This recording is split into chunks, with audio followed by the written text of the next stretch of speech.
Hello, everyone, and peace of Christ to all of you. I hope my voice is coming good and clear from your side. Please let me know if you have any difficulty.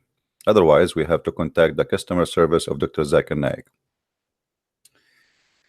And, you know, um yesterday there's a Abdul.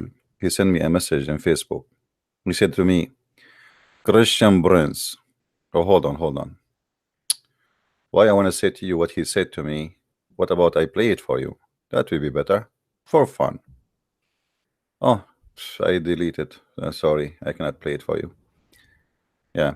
Anyway, said Christian Prince, you are the one who is lying to Muslims. This guy is so upset because Muslims are leaving Islam watching my program. And you are running away from me. I do. I keep running away. I am here every day almost for 4, 5, 6 hours. Still the Muslims cannot find me and they cannot call me. But this Abdul, he want only to debate in Facebook because I think he heard that Facebook only is halal and Skype is haram. Anyway, what a bunch of kids. They want to show themselves that they can debate Christian Prince, but they don't dare to call Christian Prince. But in the same time, we have to do something about Christian Prince. So we challenge Christian Prince, but we don't go to debate Christian Prince, and that will make us look like we debated Christian Prince. Forget about Christian Prince, and everybody is welcome. I will open my Skype in a few minutes, so Muslims only can call me as a start. We start today our program with chapter 81, verse number 8. A Muslim Abdul, he sent me a question. He said, if Islam, you said in your video, name for me one good thing about Muhammad. And he said to me, what about this verse? This verse, according to Muslims, that the Arab, they used to bury their daughters if she is a female, and they bury her even alive. First of all, this is a big fat lie. Muslims, they keep repeating, and only idiot can believe it. I want those who listen to us today to cut this part of the video and make it short about this question and the answer. Just to show you how Muslim they fabricate, this is the translation as you see. In Arabic, it does not say anywhere the word gur. Nowhere. Nada. It's a big fat lie. Where is the word gur is coming from? Why we see the word gur here?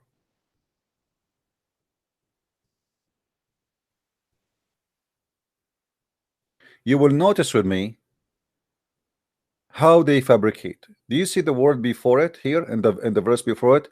And when the soul are buried. When the soul is buried. And then the word here is al-maw'uda. What is al-maw'uda? Su'ilat.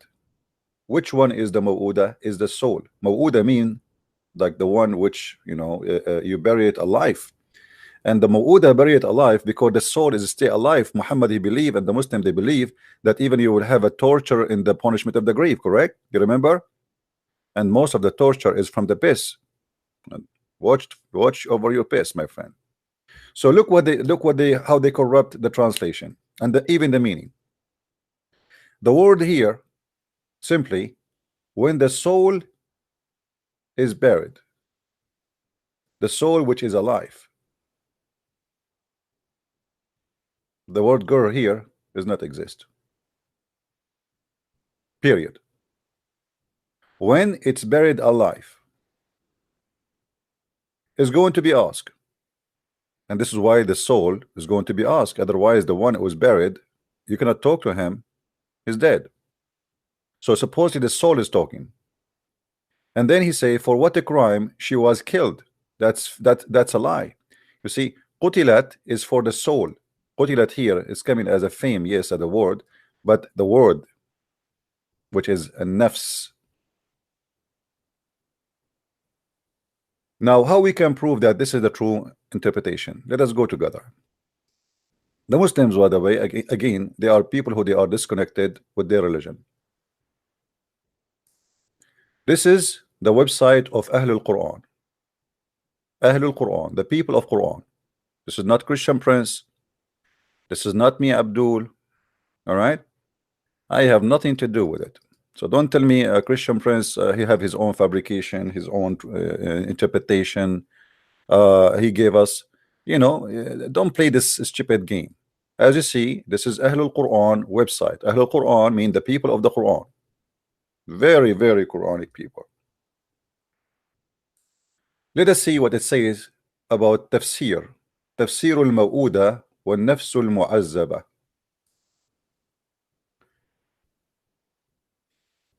Tafsir. You know what? I'm going to use Google translation. Hold on. Because the Muslim, they might say even he is using, even Google translation is not really good, but I mean better than nothing. Give me a second. Let's open Google translation. Google translation.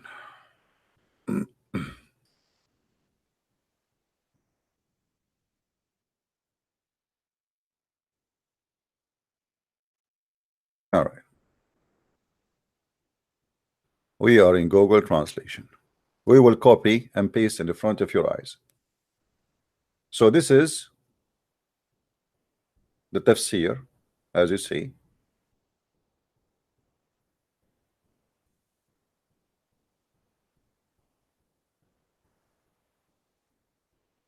We'll take line by line, because sometimes if you go long, it go damage. All right. And I will paste in the front of your eyes.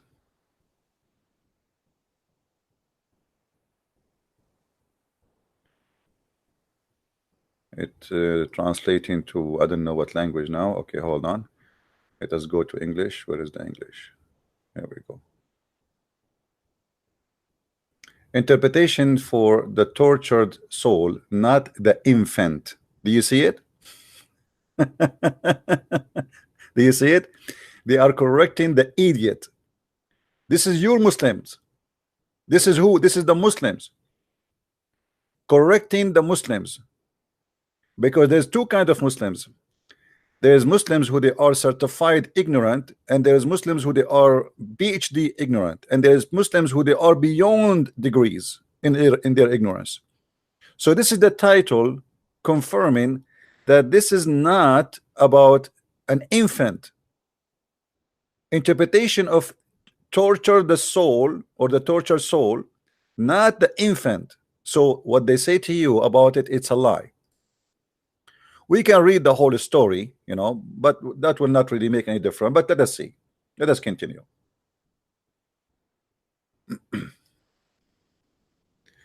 Here they're saying that some of the tafsir, they believe that this is mean about the infant when it was buried, because of being poor and because of a shame and because of etc. And they explain it in such a way. However, here they are giving you examples. Tafsir al-Bayan saying that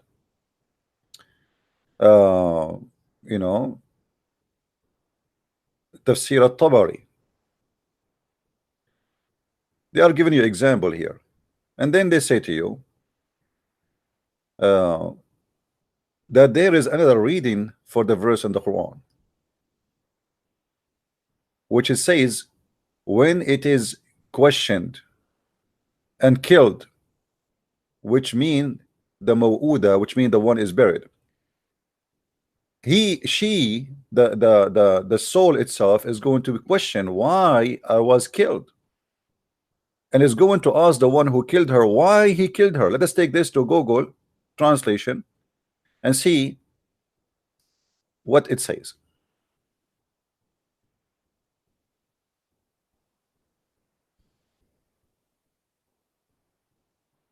The Muslims, they repeat a lie. We have a lie, we repeat it over and over and over, and then we believe the lie, and that's it. I mean, that's it. What do you want more? Okay, we find the reading known as ask and ask, killed, and there is another reading ask and killed, in the sense that al-maw'uda is the one who is wondering and is not being asked. Okay, so there's two kind of interpretations saying. One is saying that maybe God will ask the one who is buried, or the one who is buried is going to ask the one who killed her, why you killed me? Why you killed me in that day? We continue.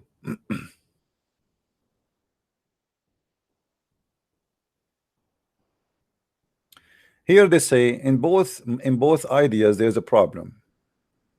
If it is the baby girl cannot talk if she's an infant, because she don't even know the language. As Allah, He said in the chapter of Nahl, Wallahu akhrajakum min butun ummahatikum la ta'lamuna shay'a. So here they are getting the Abdul Basted saying that how the baby is going to talk if Allah He confirmed in the Quran in the chapter of the bees that Allah he took you from the belly of your mother and you know nothing, which means she cannot talk, she know nothing, which means she have no knowledge of what killing mean. So how this would happen? And here they continue. This is scholar. ومن ثم فهي لن تسأل ولن تسأل طبقا لقوله تعالى سورة الأنبياء كما بدأنا. And based on this, she is not going to be asked, and she is not going to ask. Okay, so he continue. He says, and then we go back to the chapter of Al-Baqarah, where Allah He says, ولا يؤيده حفظهما. The same word is used in this verse, appear in this verse here. I mean, in the verse about the baby, supposedly, appear in this verse. He says, فَمَعْنَاهُ وَلَا يُثْقِلُهُ حَفْظُ السَّمَاوَاتِ وَالْأَرْضِ. Which mean, you know, he's not going to be like a question, or let us say, is not going to be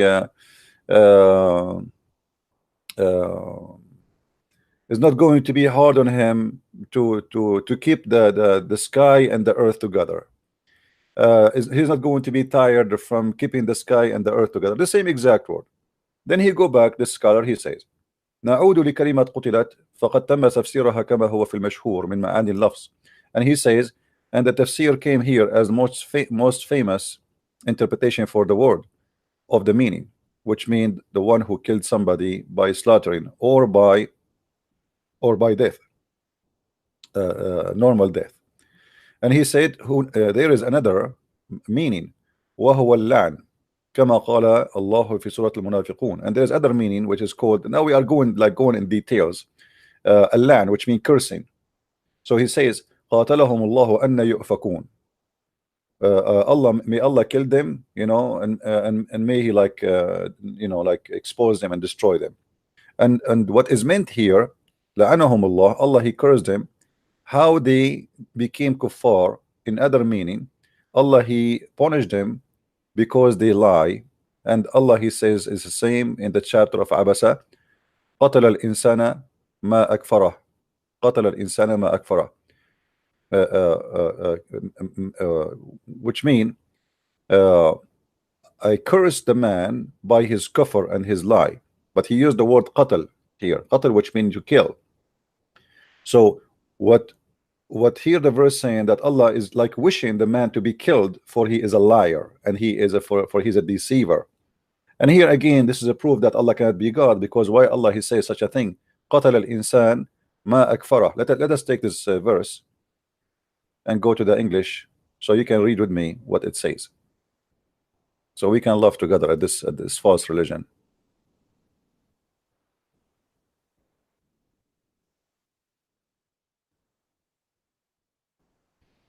All right, see, perish the man, how thankless he is. Allah is asking his God to perish the man. Well, if he is God, I mean, what kind of wish that wish is? I mean, aren't you God? Perish him, let him go, you know. But it's a wish, it's a prayer. Again, Allah He pray. So Allah He's saying, perish the man, perish a man, you know, kill, like it's a wish to kill him, but he cannot do it. The rest of the verses. And anyway, as you see here, and then he says, وَمِن ثُمَّ, I'm going to copy this and post it in Google as it is, just to make it short and simple.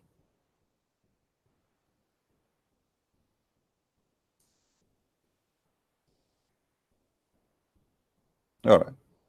Therefore, the meaning has nothing to do with killing of girls and infants, and the meaning of the phrase is if the mother was asked. this is the word mother here is wrong. You know, if the soul is asked, what was wrong? What's wrong? Like what's wrong she did? You know, the soul. Okay, the soul of the person is the female here. The soul. You know, what's wrong that she did? The soul. And if tried, what tried? No, wrong translation here. And what is the reason she was killed? You know, what the reason she was tortured, and what was the reason she was suffer, you know, like living in suffering. In other words, the tortured soul was asked if any reason is torture. You see it? So it's very clear that this is a false interpretation for the Muslim. They use it to tell you that Islam stopped killing infant. First of all, if the Arab they used to kill infant, then where is the Arab have their women from? I mean, the Arab, they will perish themselves. Imagine if we, any society, kill the girls, who is left? Right? This is a big fat lie. Can you name for us the ones who killed their babies? So this is a Muslim website, and this is a Muslim scholar, and as you see, this is Ahlul Quran. Let me show again the website. Those are not Christians, those are not Jews, those are not Hindus, and they are Muslim Sunni. Ahlul Quran. All right, you see it? Ahlul Quran. So stop lying and fabricating stories. Now we finish this, and here we go. Let me post the link for you, for those who wanna go and read it from the Muslim Abdul, just for entertaining.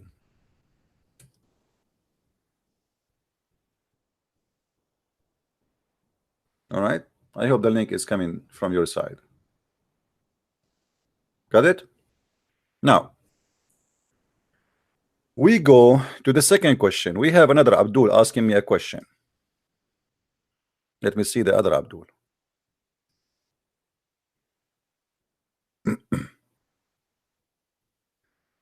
This is another question in Facebook. I have a question for you from a Muslim. Which religion is it true, Islam or Christianity? I have a few questions if you can answer them. Why you are scared if you are knowledgeable? Scared. I mean, guys, I am scared, but yet I am here every day, and my Skype is open for many hours. Hold on, let me be sure that my Skype is open. Abdul, Islam, the only religion in the world, is true, and the proof is very simple, that the God of Islam will provide us with 80,000 women who have a very beautiful vagina. I mean, who can beat that?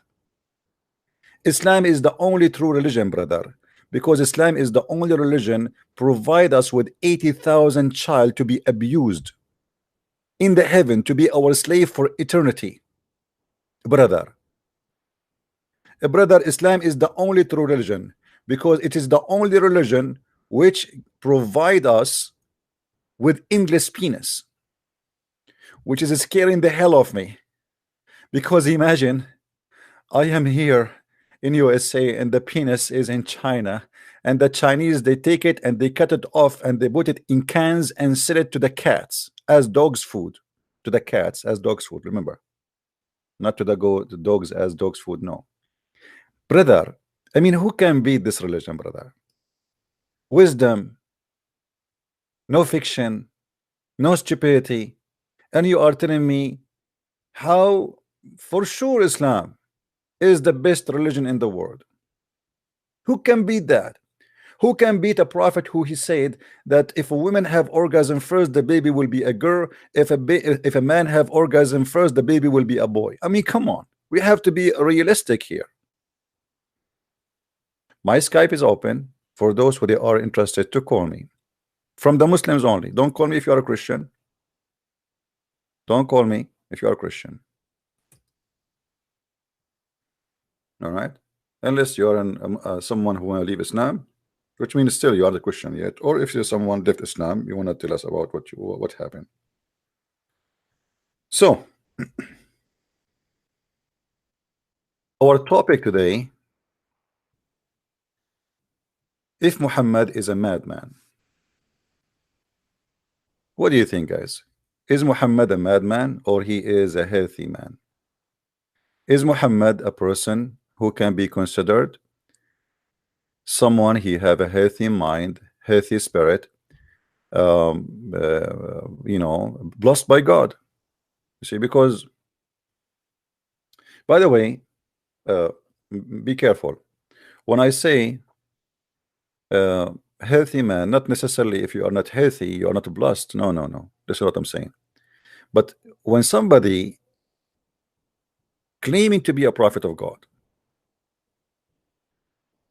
willing to deceive hundreds of millions just for the sake of his own, that is kind of sickness. But this sickness will be punished. There's sickness, it's not your fault to be sick with it, even if you are crazy. God is about justice, right? But there's some kind of sickness where you will be punished for your lies and for your sickness, because this is sickness of your choice. And Muhammad, obviously he have sickness, he knew about it, and he chose to use his sickness to take over people. Now, who is the Muslim want to give us the first shot for today? Was Muhammad a madman or a smart man?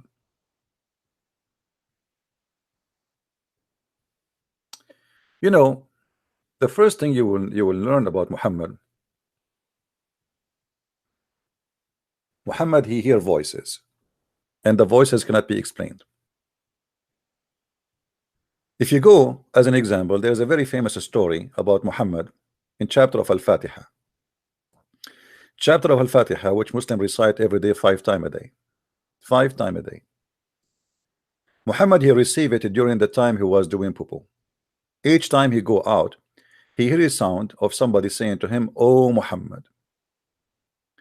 Now, if you think about it, there's no reason for such a thing to happen, because Muhammad already supposedly is established prophet, and already he spoke to Jibril many times, and even Jibril came to him in a shape of Dihya al-Kalbi, as he claimed. So what this voice is about, and why this voice is mysterious? Read with me carefully.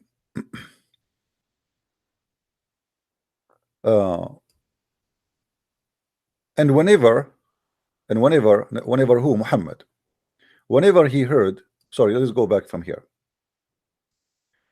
The message of Allah, Allah bless him. This is, by the way, this is a false translation, doesn't say Allah bless him, it says Allah pray on him and salute him. Whenever he went out, used to hear someone calling him, "Oh Muhammad." Now let me do it in the same way Muhammad hijab.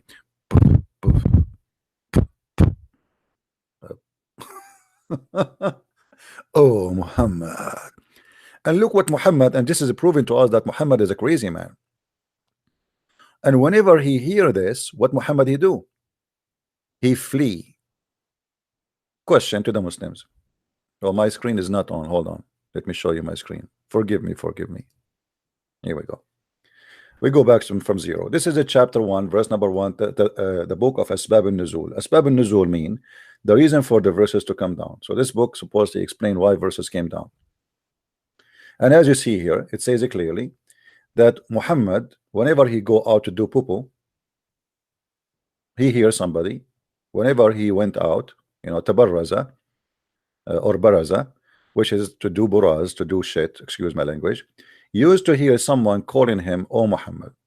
First of all, what do you mean whenever he go out, he hears someone calling him? Isn't it Muhammad, he said that I never receive Quran except in the clothes of Aisha? So what do you mean when he go out?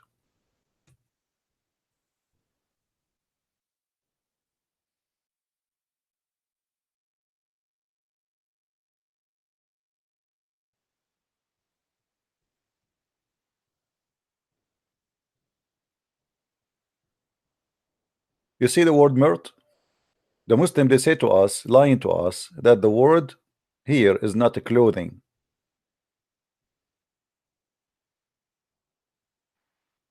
Here the word sheet does not exist. It's a mirt, it's a cloth. Sheet of a clothes. Have you ever heard of a sheet of a cloth? What does that mean? So Muhammad, he wears always the clothes of his wives. He is a cross-dresser, and this is again another sign that he is mentally ill. Same time, Muhammad, he confirmed that he never received Quran unless he is in the clothes of Aisha.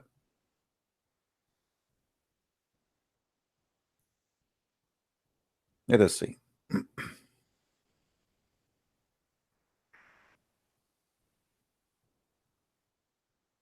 Where is the Murt?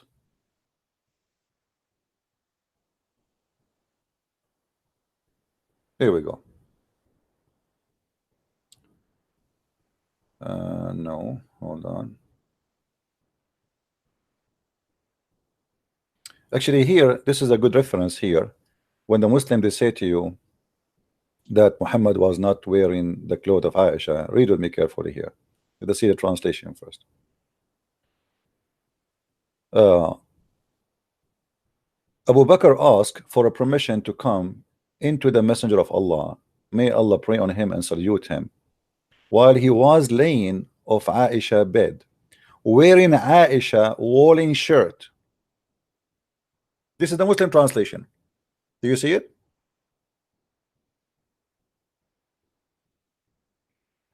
Now somebody might ask himself, how small Muhammad is to wear Aisha clothes.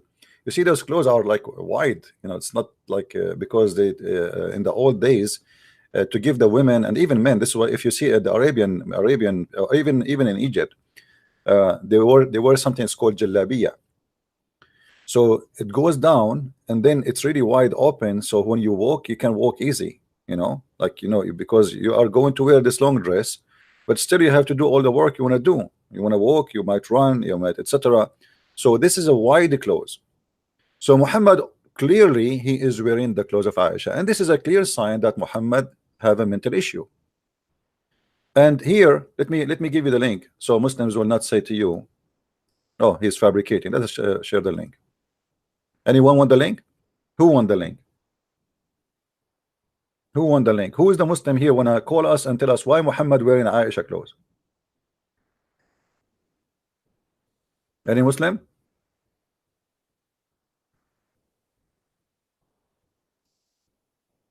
Alhamdulillah. Takbir. The Prophet, the only Prophet who wear his wife's clothes is the Prophet, peace upon him. The cross-dresser Prophet. Unbelievable. You see it?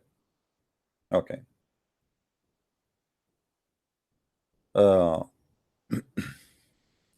Yeah. Save the reference, please, because later you might ask me for it and say, Christian Prince, can you find it to me? And then I will say to you, why you did not save it? I'm not here to be your library. I have thousands of people ask me questions. So as you see, Muhammad always he wear his wife clothes. Same time, Mirtu Aisha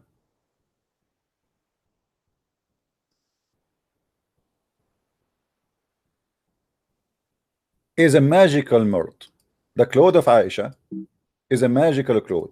Muhammad he claimed that he never received Quran except on the clothes of Aisha. Let me see if I can find the reference for you faster. Hold on.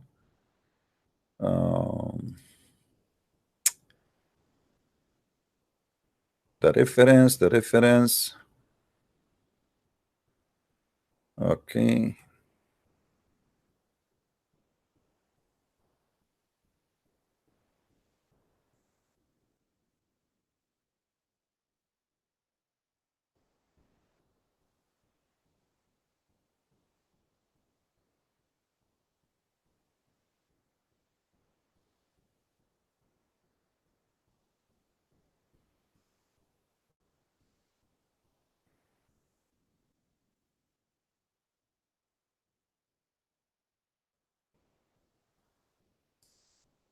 Here we go. We found the reference. That's good. Let us go back. All right. Muhammad he said, don't hurt me in Aisha, for I never received. Look at the Muslim Fast translation. He said, as the divine inspiration never come to me in any the Muslim translation any bed except the bed of Aisha. But we showed you that this is the word marut is a clothing, of women. Do you see how they lie? Actually, we can go and see additional proof that the word marut mean a clothing of women.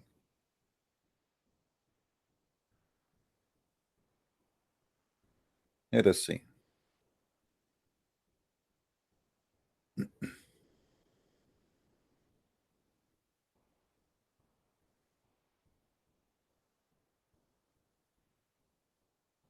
Where is the marut?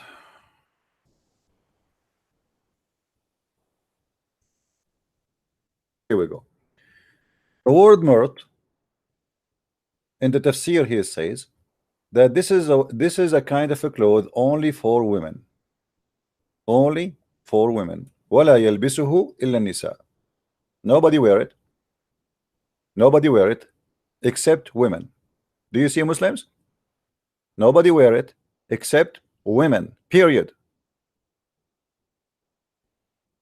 So this is a proving that Muhammad, he is wearing his wife clothes. In the same time, if we go back into interpretation there, Muhammad, he said, or the story here saying that Muhammad, he received a chapter of Al-Fatiha while he is doing poo-poo. He hear a voice, he hear a sound saying, "Oh Muhammad." And by the way, me myself, I hear voices sometime, to be honest with you, but then I discovered that it was gas. Have nothing to do really with any Al-Fatiha or anything of that, you know. It was gas.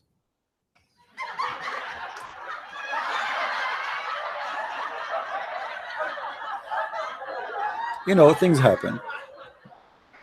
Muhammad, he go to the bathroom and it says whenever, you know the song, whenever, so whenever Muhammad, he go to the bathroom, always he hear a sound saying to him, "Oh Muhammad." And Muhammad, he answer back, "Oh, what the heck?" And he run away. Why Muhammad, he used to flee? Any Muslim can explain to us? He is a prophet of God. He met Jibril many times. Jibril came to him in the shape of a man, the shape of Dahil Kalbi. He came to him as a shape of an angel supposedly. So why Muhammad is running away?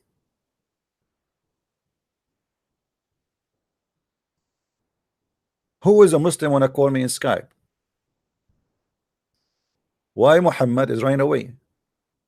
And how Muhammad, he says, I never received Quran except in the clothes of Aisha. So what about the clothes of Khadija? What about the house of Khadija? The Muslim, they say the word here, thawb, mean house sometime, even they lie. Well, what about then Khadija? He never received Quran in the house of Khadija.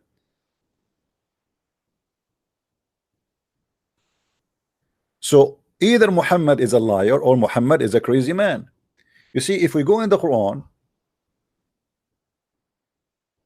if you go in the Quran, you will find the Arab saying to Muhammad, "You are a majnoon."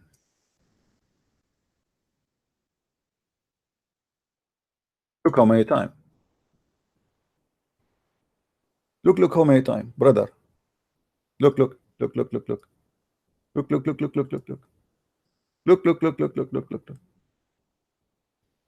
وقالوا يا أيها الذي نزل عليه الذكر إنك لمجنون. Translation, please, brother. And they said, "Oh, who you received message, you are insane."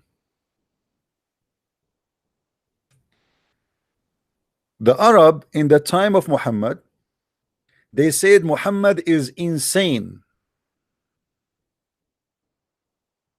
The Muslims, they say to you that the Arab, when they spoke to Muhammad at that time, the Arab, they were amazed of how amazing the Quran. Do you see it?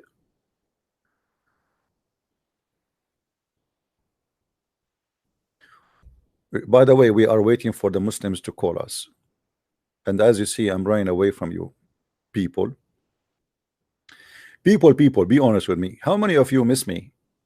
How many of you miss me if I don't go online on air? I wanna see if I am insane to be missed like Muhammad. Because the Muslims, they say, Prophet of Allah, we love you, we miss you. Like you never met him, you idiot. You never even heard his voice. What you miss about him? Look, he's insane, obviously. He's wearing his wife clothes. The guy who received Quran when he's doing poo-poo.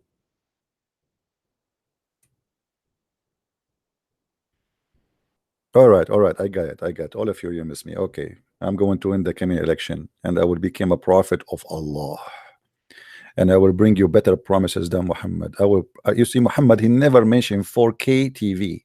I will promise you even 12K TV in the heaven, free internet, unlimited text messages, unlimited Netflix, unlimited movies. I mean, this is really will be heaven. But look at the heaven of Allah. He will give me a couch. What? What do you mean you want to give me a couch? God, he promised me a heaven, and the heaven have a couch. And then he described to me, or he says, I will be reclining in the couch. This is God. This is God. Huh.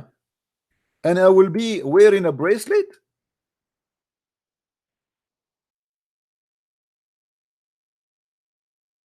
All my life, brother. All my life, I wanted to wear a bracelet. Brother. Hmm? These have the Garden of Eden, beneath which river flow, reclining on a comfortable furnishing. By the way, it doesn't say really furnishing, it says couches. They will be adorned with the bracelet of gold. Man, that's so beautiful. And not only that, not only that,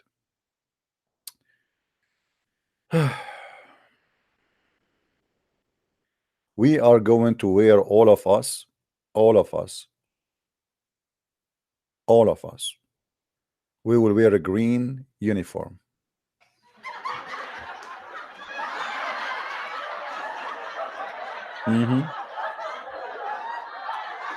And will wear a green garment of silk and brocade.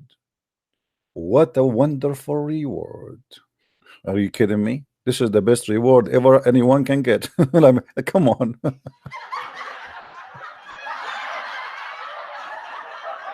It is the dream. It is the dream of every person in the world. Actually, I heard that when George Bush, the father, he died, before he died, he said, I'm going to go to heaven. Poor George Bush, you are not going to go to the heaven of Muhammad. Otherwise, you will get a couch and you will get a green garment. I mean, I feel sorry for you.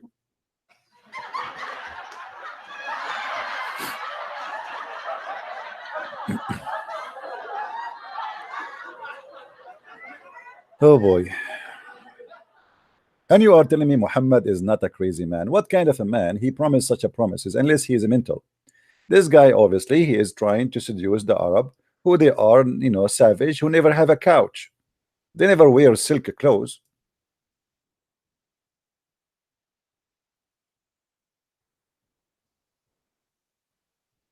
An Arab will be wearing a bracelet of gold.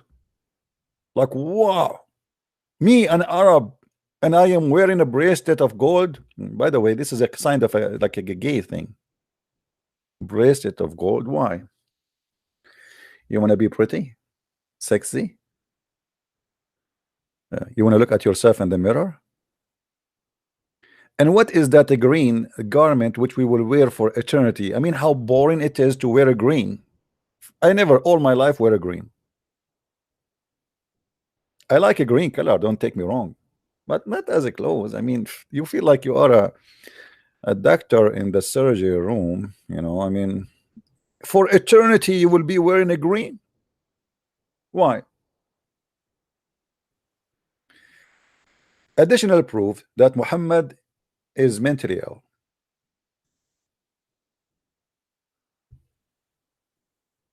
If you see here with me, Muhammad, he keep repeating the same promises all over the Quran. I mean, it's the same boring, stupid thing. Why Allah need to repeat himself over and over and over? If Allah is God, he don't repeat himself in vain. You know, that's it. There's no need to keep repeating myself. So Muhammad, obviously, he hear voices, and we showed you Muhammad wearing his women clothes. And there is the Quran, the Arab, they call Muhammad many times crazy. And by the way, if somebody call you crazy, not necessarily to be crazy, it might be positive sometime because maybe you're a genius. But obviously Muhammad cannot be a genius, because when a man, he says, if the man have orgasm first, the baby will be a girl. Obviously this guy is an idiot. This has have nothing to do with being a genius. This have to do with being an idiot and a liar. Because I should not speak of something I do not know unless I know. And yesterday actually we spoke about that, and a Muslim, he called us and we showed him that Muhammad, he said that this information, he claimed that this is information coming from Jibreel. He said Jibreel just told me.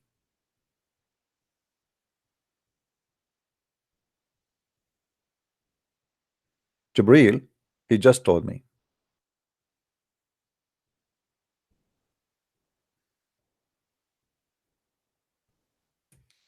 You know, Muslims, as long now you know how to control the gender, and you Muslim don't like to have female babies, what about you practice this? Let us see if you can have just boys. Just do it. You come first. Actually, Muslim women, they never come. Muslim women, they never come. That's mean you should have 100% baby boy, because Muslim women, they do circumcision for them. And women, if you circumcise her, simply as if you cut the penis of a man, she will never feel anything. She will never have orgasm.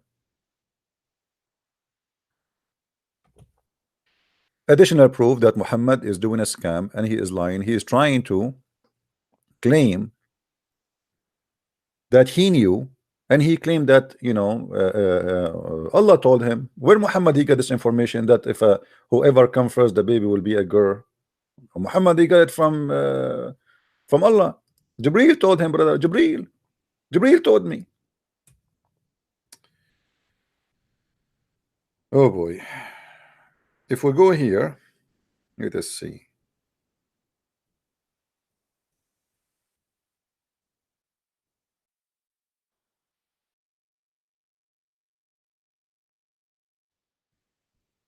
You remember the Jewish guy, he came to Muhammad, he said to him, I want to ask you three things nobody knows unless he is a prophet. Unless he is a prophet. Unless. And he asked him, what make the baby resemble the mother or the father, which means be a girl or a boy?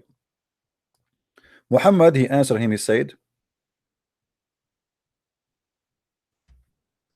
just now Jibreel has informed me about that. Wow. Okay, brother, what Jibreel he informed you? Let us call Zakir Naik and ask him what was going on here. Taradan, taradan. Taradan, taradan. Taradan, taradan. Brother Zakir Naik, first of all, Christian Prince, I told you 100 times, don't call me when I am having sex with my wife. You are doing sexual harassment and you are abusing me. I'm going to report you to the FBI. Brother, I just have a question about what the prophet he said here. Can you please just ask us, like inform us, because you are the only true scholar in the world, brother. Okay, what is the question? A guy, he asked the prophet, what make the baby resemble the father or the mother? And the prophet, he said, just now Jibreel informed me. Can you explain? Brother Sitter, the prophet, he have a special antenna. As example, today you have a cell phone. Somebody takes you a message and he live in China, and you leave the message right away after 1 second. So if a person, he can receive a message like this, what about Allah? So Allah, he sent him a text message. Most likely it's a voice message in his brain.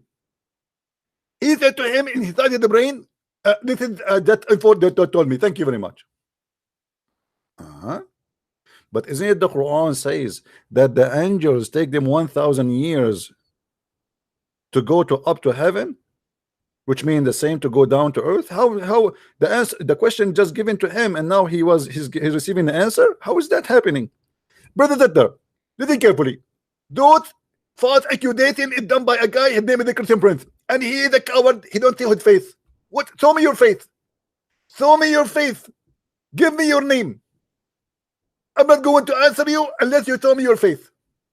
Brother, forget about Christian Prince and showing his face. Why you don't give us the answer for the question?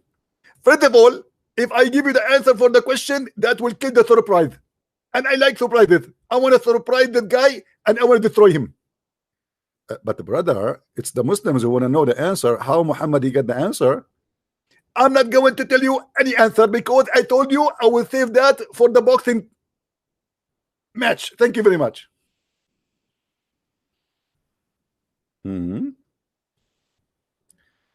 Show us your face. This is the answer. And this is a prophet of God. And this is God. Who is the Muslim wanna kill me? By his questions. You see, Muslims are not violent people. They want to kill you by their answers only. Who is a Muslim want to destroy me? There is a guy, his name is Samshi. He have I think 5 or 6 lost teeth like Muhammad. By the way, how Muhammad can recite the Quran and he have no teeth? Because according to the Quran, the Hadith, Muhammad he lost all the front teeth of his mouth in the first age of his prophethood. So how Muhammad recite the Quran? The guy he have no teeth, and at that time you cannot replace them. Let it go. So Muhammad obviously he is suffering from mental issue. When a man he claimed that Jibreel told him that if the women have orgasm first, the baby will be a girl, and when the man have orgasm first, the baby will be a girl. He is claiming that he is receiving that from God, and that cannot be from God. So it's going to be from who? Either you as a Muslim, you have to admit that Muhammad is suffering from mental issues, or Muhammad is a false prophet. Choose one. Choose one. I will give you another example.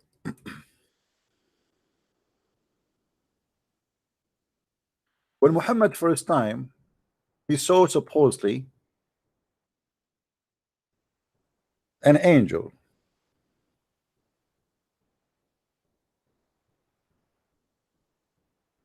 Look, the translation here is gone. What is the rest of the what happened? Look what happened to the hadith. Look how long the hadith is. Look how long the hadith is. Look. But in English, it's gone. Look. Look.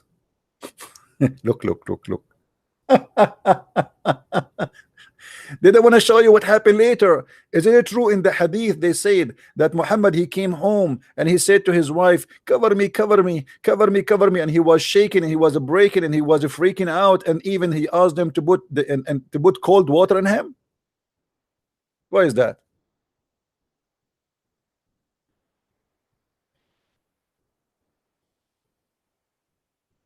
They try to hide it in different place, but we find it here. I asked Abu Salama what was revealed as first of the Quran. He said the Shrod one. I said, oh, recite Shrod one, Al-Mudaththir. You see here, by the way, the Muslims are not sure which one is the first verse came in the Quran. Why? Because Muhammad obviously is a madman. He reported many stories. So why here they are saying the shrouded one is the first verse Muhammad received? And actually it makes sense, by the way, that this is the first one, because Ya ayyuhal mudaththir, simply Allah saying to him, let me show you the verse.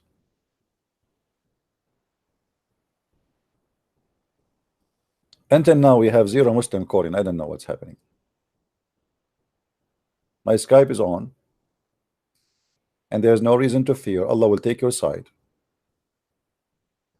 This is a chapter number 74.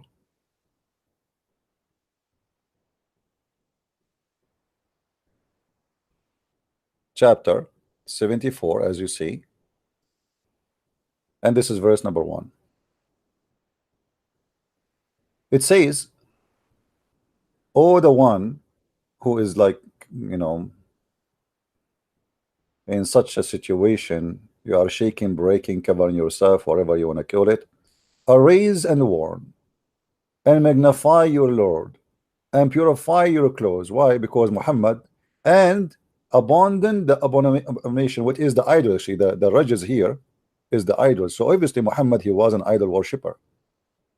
You see verse number 5, it says abandon, but they don't translate correctly. Here the translation should be the idols, or rajas is the idols, and the idols stay away from it.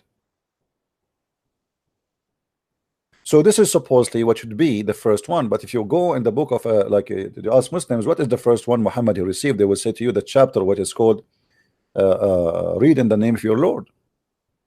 So which one? Weird. Muhammad, he mentioned in that story that an angel came to him and he squeezed him 3 times and he said to him, read. But in this story here, in this hadith, we see that the first one Muhammad he received, it was chapter 74. So what happened? What happened is very simple to explain. Muhammad, he reported many stories and they are not consistent.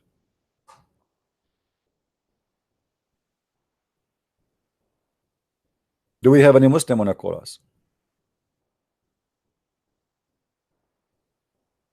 Why we have only 600 people here? Listen carefully. If you don't bring 300 more before the end of this hour, I'm going to take the hike and go to Allah heaven, spend the rest of the day with my virgins. The Prophet promised me that every day I will make 100 women lose their virginity. You know, Abdul, I don't know this is how possible to do that. If you're a prophet, he said that you will have 70 years orgasm. So how your orgasm is 70 years, but yet you are going to, I don't want to use the bad word, to F, I did not use it right, to F 100 women in one day. How you can do that if the orgasm, each orgasm is 70 years? Hello? Hello? Hello? It's me you're looking for, but Muslims cannot find me, and they want to debate me, but how they can call me? Hello? Man, the Pakistani guy in Facebook, he told his followers, Christian Prince, I challenge Christian Prince to debate me, but they send me someone else. They send you someone else? Who send you someone else? Jibril? He want to show the Muslim that he is a person, he can debate the Christians. You know? Unbelievable. Unbelievable. So you will notice right away when the Muslims they speak about something, it is always very funny and very crazy, and they have no idea what they are talking about. We continue. Let us see.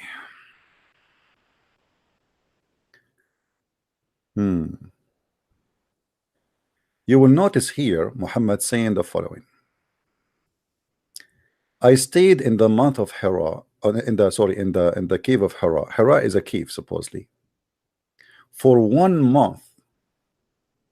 For 1 month. Muhammad, he stayed in the cave for 1 month. What does that mean? He decided to leave the whole world. He became a monk. And when my stay was completed, I came down and I went to the heart of the valley. Somebody called me loud. I looked in front of me, behind me, on the right of my side, on my left. Like what? Who? Huh? Where? What? Who? What? Where? You see, look, look, look, look. Read with me carefully, Abdul. When I arrived, I came down, I went to the heart of the valley. Somebody called me loud. I looked in front of me, behind me, on the right of my side, on the left, on my left, but I did not see anybody. I was again called, and I looked about, but I saw nothing. I was called again. Like, hold on, hold on, hold on. How many called now? How many guys? How many times already? How many times Muhammad have been called? Just to show you another sign of the madness. Based on this, Muhammad was called how many times? Let us see. Notice with me. When I was coming down from the valley, someone from the cloud called me. Oh, sorry, someone called me loud. So this is the first time. Okay. I look behind, my right, in the front and left, nobody. And then I was called again. That is the second time. And then I was called again 3 times. Why? Why everything happened to Muhammad 3 times?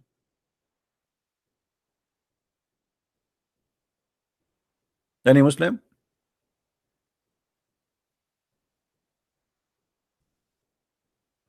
What is the point of a 3 times? Why 3 times? What about 5? Why? The 3 times, and then I raise my head. So you see, Muhammad will not raise his head unless you spank him 3 times. Speak to him 3 times. Repeat it 3 times. You say it once, Muhammad, he will not get it. You say it twice, Muhammad, he have no idea. You say it twice, Muhammad, is it Tritanian? Huh? Oh no, I got it. Oh man, tell me why the angel, he said to, why the angel did not call him Muhammad by saying Muhammad 3 times, which means don't say it 3 times, just say Muhammad 3 times. I mean, I think that will work. Try it. Try it. In the other hadith, Muhammad, he said that the angel, he squeezed him 3 times. But do you see how the story here has changed, guys? Do you see how the story changed? Where is the squeeze in here?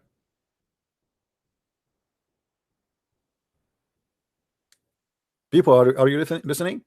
If Muhammad is a true prophet, why the story changed? What happened about read and squeeze me and read and squeeze me and read and squeeze me and read and squeeze me, and no mayonnaise is coming out? This is a different story. That story, the angel came to him in the cave and he squeezed him 3 times, and he said to him, read. In this story, there's no reading. There's a guy, he's saying to him, oh Muhammad. And Muhammad, he could not see who is the one who's calling, you know.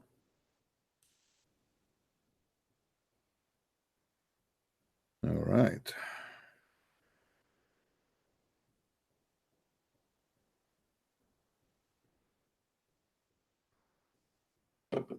Obviously, he's a liar. He can't repeat the same story twice. Right? CP what? Hold on. Somebody's saying to me. Read the hadith on this, please. What does that mean? Guys, speak to me in English, please, brother. Anyway, so Muhammad, he was called 3 times, and then I was called again and raised my head, and there on the throne upon the atmosphere, he hold on. Did Muhammad just say that he saw someone upon the throne? Who is the one upon the throne? Look at this. Jibreel. What? Jibreel is upon the throne?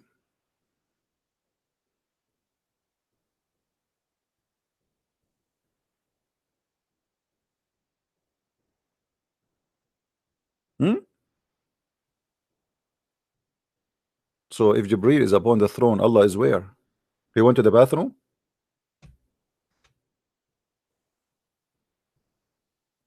Allah on vacation?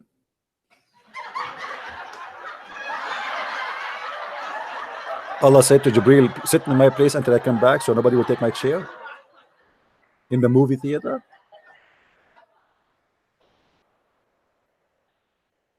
How Muhammad, he is claiming that the one he saw, it is Jibril, and he is above the throne.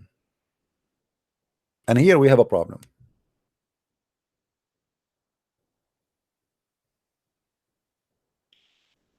The cave of Hara is just very close in Mecca. Actually, it's like walking distance in the town. Actually, today is like almost is inside the city zone. How somebody is in the throne of heaven and he appear, but nobody saw him except Muhammad?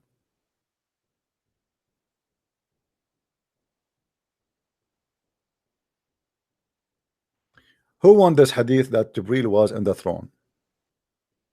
Do you want it, guys? Do you want it? Here we go. Take it. Save it.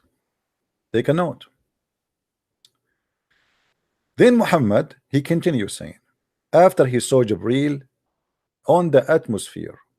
Atmosphere, what atmosphere? It says the horizon. Actually, it doesn't even say horizon. It says in the air. It became atmosphere.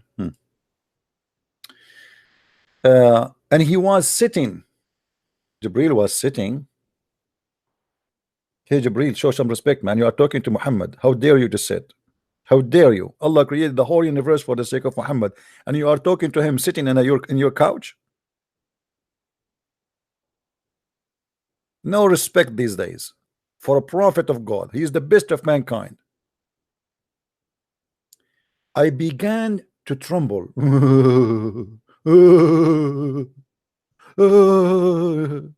on account of fear. Hold on. I mean, why the angel called him, and what he called you? What he said? What happened? He called you. What he said? What do you mean he called me? There is something stupid in the story. If an angel who is look like he's God because he's sitting in the throne, he said something to me, shouldn't I report what he said to me? No, he called me. He just called me, and then I start, trembling. Okay, how we tremble? What happened? From what? From fear. In fear, I came to Khadija and I said, warm me up. Do you remember the brother who called us and he said he is suffering from an illness? It's called epilepsy. Do you remember the brother who called me just a few days ago? And I told him, actually, I really prayed for him. May the Lord, took in your hand and make you stronger. And you can tell he's a smart. Look, he called. First of all, look how brave he is. He called us and he says, I have the same problem as Muhammad. I mean, you have to be really brave to say that. He said, I have the same illness. But you listen to him, the person is really smart, even though he is suffering from that illness. So the illness here is not a problem.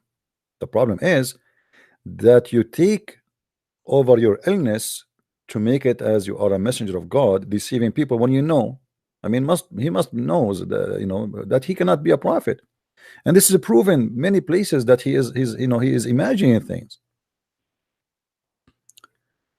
So here you will notice that Muhammad, he is trembling in fear, and he went to Khadija and he said, warm me up, which means he feels so cold. They warmed me up and they throw water on me,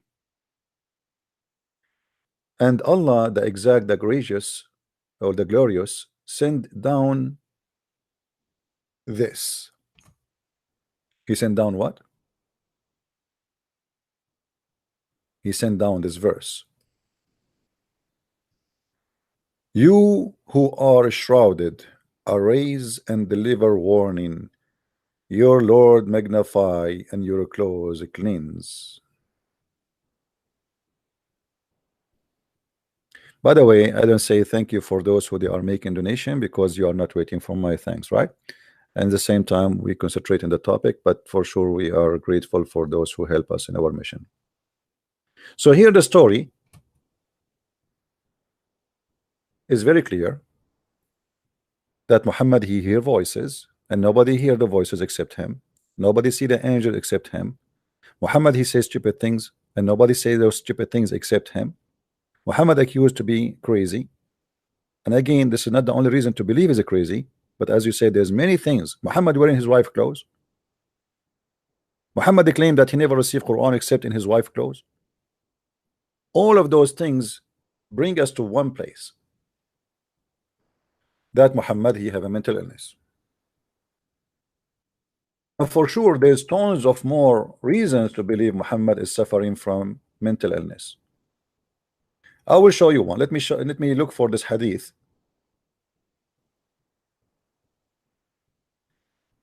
Where you will see a clear sign of defect. Oh, here we go. This is the book of Sahih Muslim. The merits of the companions. All right. Aisha, the wife of Allah Apostle, may Allah pray on him and salute him, and Uthman both reported that Abu Bakr sought permission from Allah Messenger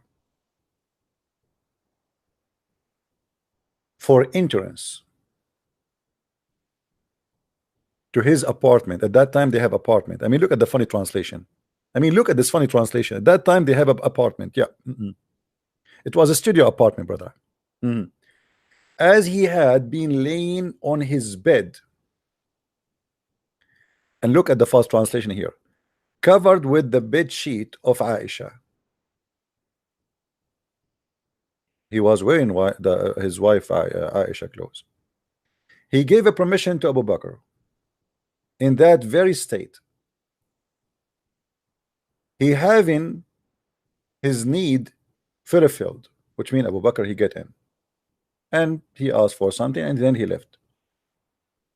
Then Umar asked for a permission to get in. It was given to him in the same very state, which means Muhammad is in the bed in that position. Now that position, by the way, as you see here, labisun mirtu Aisha, and we showed you already what mirt mean. Mirt, you know, remember we showed you the tafsir. Tafsir says clearly that mirt is something only women wear. وقال ابن الأثير لا يكون المرط إلا درعا وهو من خز أخضر ولا يسمى المرط إلا الأخضر ولا يلبسه إلى النساء. So this is a piece of clothing which is women wear, and it's green. It have to be green. That's why they call it murt, and only women they wear it. You see, this is the reference. This is proof. They cannot say to us we are making things up. This is شرح الزرقائي على موطئ الإمام مالك, as you see.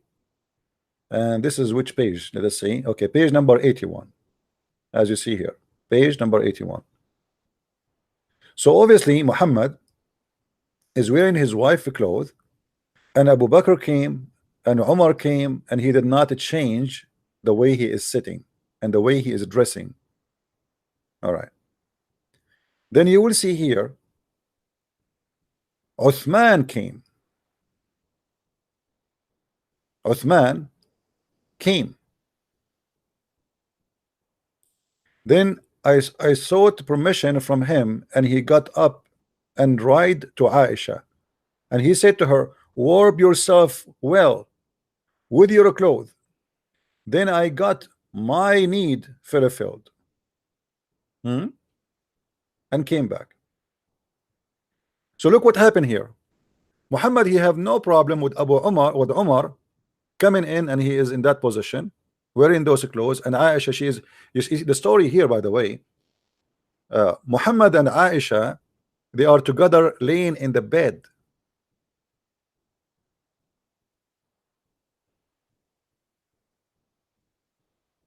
And they are in a certain position, which is like, you know, normally you do only when you are like with some, you know, family. I mean, you don't care. I'm not saying they are having sex, no, but like you don't, it's not embarrassing to sit in the front of somebody if he is a family member. You know what I mean? But look what happened. Abu Bakr came, Muhammad did not change. Umar came, Muhammad did not change. Uthman came, he right away he asked his wife to cover herself, which means his wife, she is uncovering herself, she is exposing her body. Not only him, Aisha herself, she is exposed. Now Abu Bakr is the father of Aisha, says no problem, this is his daughter. But Umar is a stranger. When Uthman he came, suddenly Muhammad, before Uthman entered, he said, warp yourself, cover yourself, cover yourself. And he himself, he changed his clothing. And look what he said. Umar, he came and he asked for permission. He got in and he left. Sorry, Uthman. And then Aisha, she said, Allah Messenger, why is it that I did not see you feeling any you know, like shame or embarrassing in the case of dressing properly in the presence of Abu Bakr and the presence of Umar, as you showed in the case of Uthman? Thereupon Allah Messenger said, verily Uthman is a person who is a very modest, and I was afraid that if I permitted him to enter in this very state, he would not inform me of his needs. What does that mean? That means Muhammad was naked. What do you mean modest? Muhammad and Aisha, both they were naked. Because remember, Muhammad, he said to Aisha, warp yourself up. Warp, you see it? Warp yourself up with your clothes. So Aisha, her body was exposed, and Muhammad's body was exposed. And Abu Bakr came, Muhammad don't care. Umar care, he don't care. Uthman, he come, and then suddenly Muhammad, he's asking his wife to cover herself. Actually, the translation you see in front of you is not really is not accurate. In different hadith it says that Uthman is a person, angels are shy from him. Let me show you the hadith. Let me find it.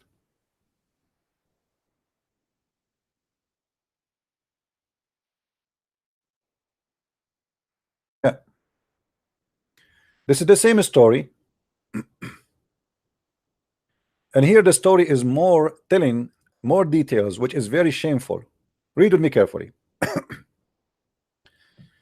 Allah Messenger was laying in the bed, not in my apartment, in my house.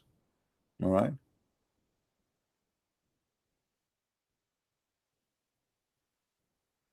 And his thigh was uncovered. His thigh was uncovered. So Muhammad is exposing his legs. This is the Muslim story, not my story. This is the Muslim translation, not my translation, as you see. So his thigh was uncovered, and Abu Bakr sought permission to enter. It was given to him. So he came, and Muhammad did not, in the same very state, Muhammad did not even move. His legs is open, his legs is showing, and we don't know even what is else. Not, which means at that time, by the way, there's no panty, there's no underwear. Women don't wear panty, and men don't wear underwear. There's nothing called underwear. Which means obviously his whatever is showing, because he left up his dress. The Prophet thigh or shank uncovered. This is between two brackets, it's not exist there. Then Umar thought a permission for entering, and it was given to him.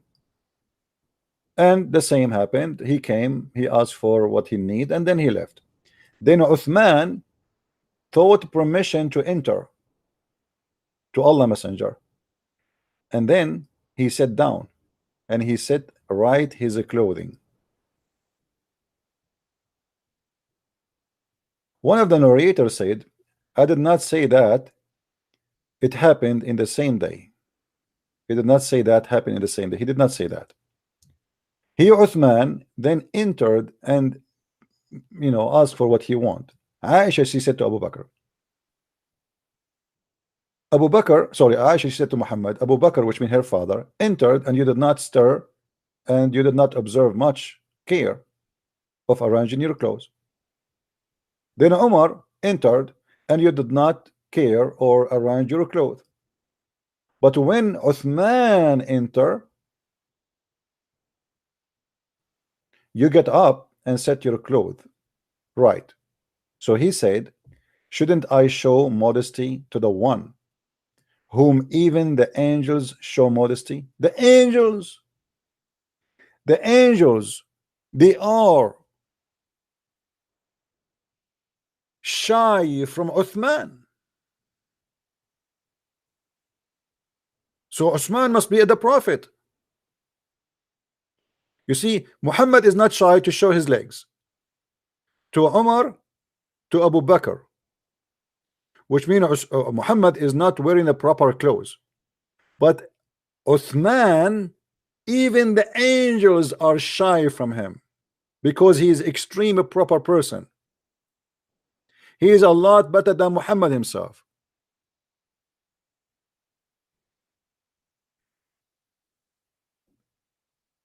How that can be true?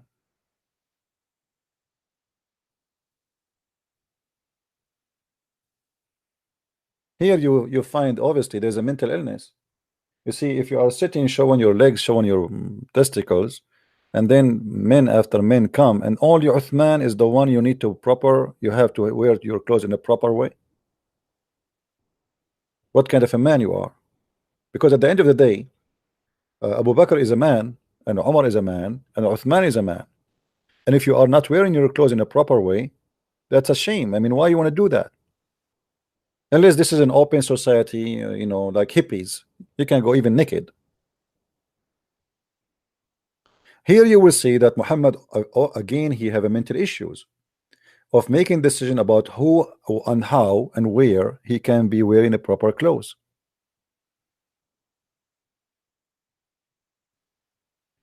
We continue. Who won the hadith? Who won the hadith? Who is Abdul won the hadith? Here we go. Because they might say to you, this is weak. By the way, this is not weak. This is strong. Very strong. Very strong hadith, brother. All right.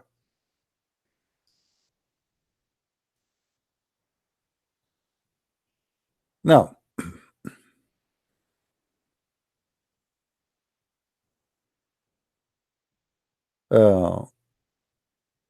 one of the things sick people they have, that he think he is the greatest.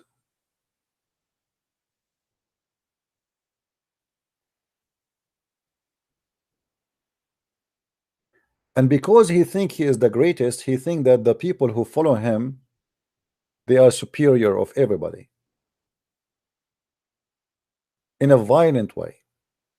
Look at this.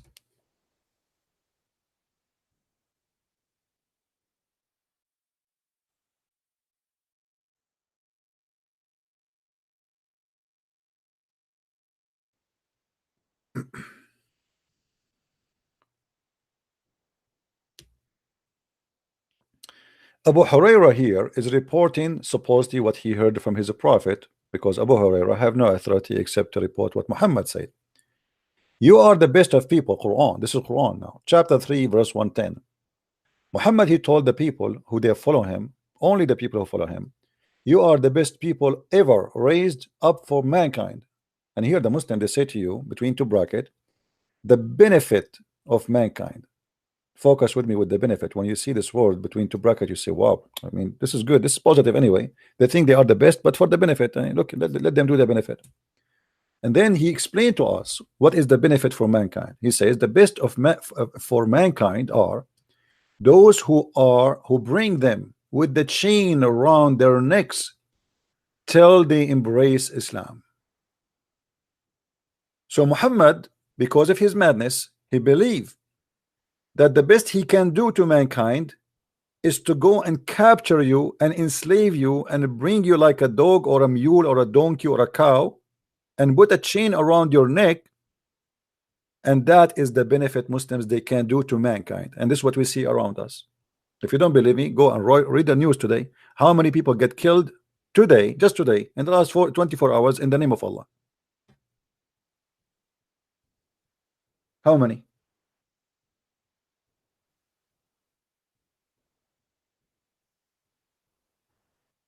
You are the best of mankind.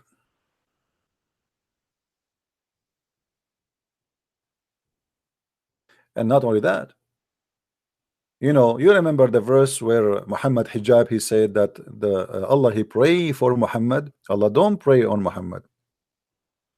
Muhammad here, he put himself the center of the universe. Allah, Jibreel, the angels, the believers are what? Praying on Muhammad. The Muslim, they try to fabricate and say this is a blessing. Let us say it's a blessing for the sake of argument. Still Muhammad became the center of the universe. He is mentally ill. Allah, the angels, Jibreel, and the believers, which means nobody left. Everybody praying on Muhammad. Why? Allah, he has nothing to do except Muhammad, obviously.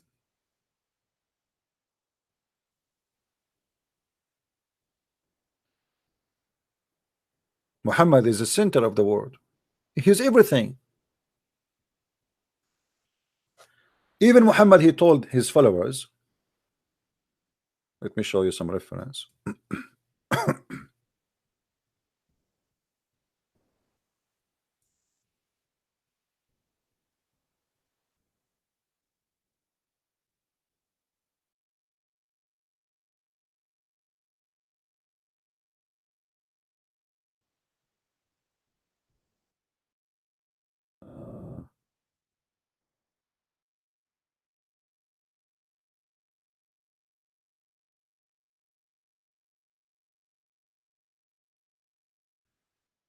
Let's see, I'm trying to find you. See, always I like to find Muslim website, not anything else.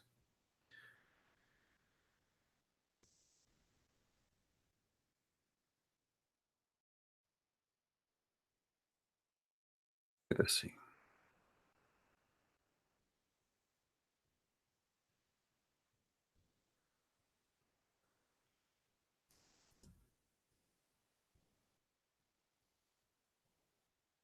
Okay.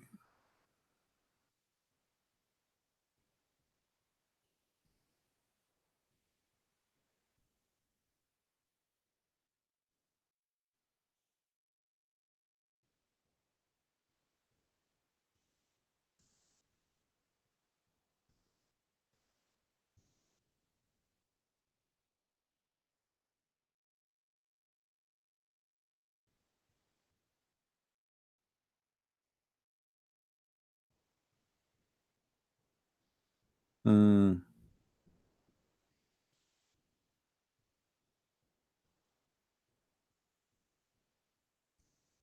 trying to find it. I'm having difficulty. I want to find it in English for you, not in Arabic.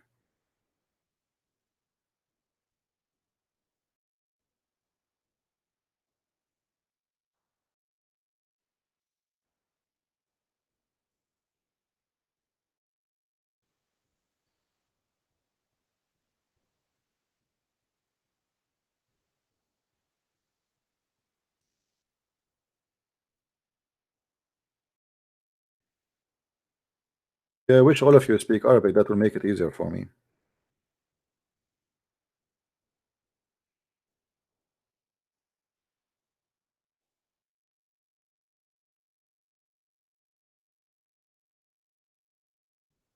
Okay.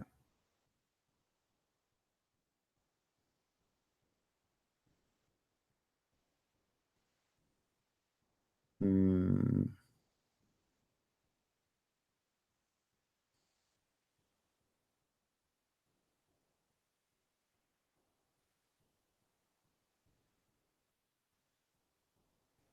Okay, I found something in English, but it's not the one really I want, but let's use it. What we can do.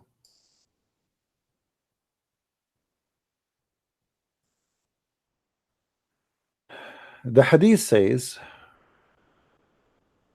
read with me carefully here. include ahkam, blah blah blah blah blah blah blah blah blah. Okay. When Adam when Adam sinned, when Adam he did sin, he said, "Oh Allah, I ask for your forgiveness for the sake of Muhammad." This is Adam, the first man. He is talking about Muhammad, the first man talking about Muhammad. How Muhammad how Muhammad is known by Adam? Look what Muhammad he claimed. If we go to the hadith, we will find Muhammad saying the following.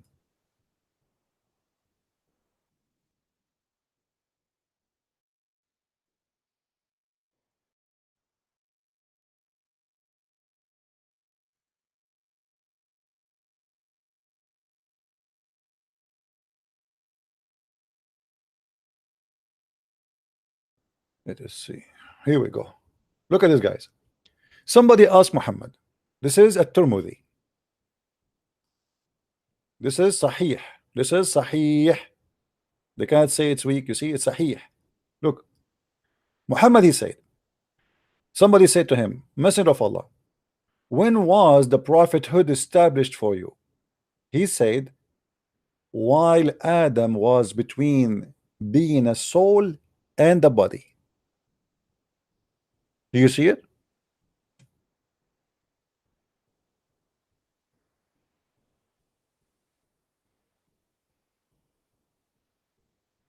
Do you see it? Muhammad became a prophet before even Adam is finished.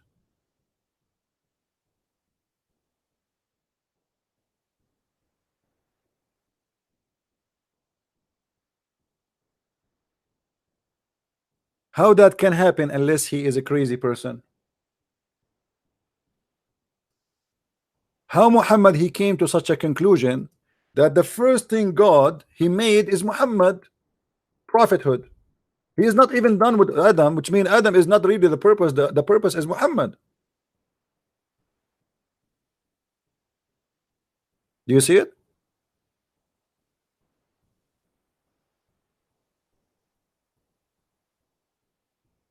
Until now we have zero call, by the way, from Muslim Abdul. Nobody, no Abdul is going to call us. I don't know why. They are in strike. Where is the Abdul?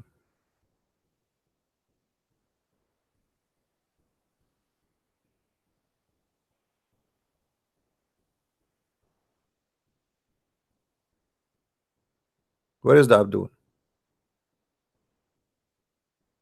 Why today Abdul are in?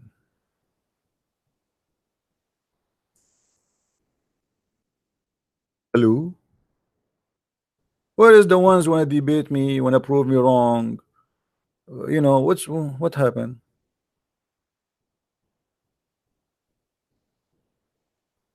Aren't you? Don't you? This is embarrassing.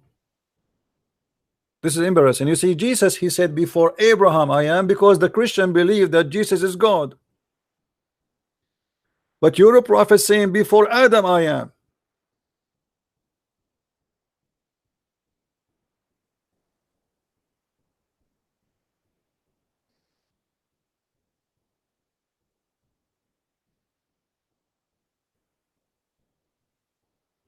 Don't you see it? Muhammad here, he claimed that he is the reason for the whole universe to be exist. He is everything.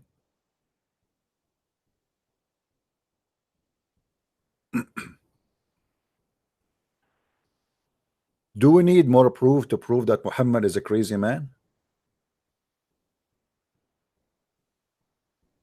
By the way, I can give you proofs from now until next century. Muhammad, he don't give a proofs. Muhammad, he give poo-poo. Everything he say is a poo-poo. Let me show you how Muhammad he claimed the madness of Muhammad. Muhammad in the grave, but yet he is alive. And Allah and the angels will bring the prayer of the Muslims to him so he can review it. You believe it? Let me find a hadith.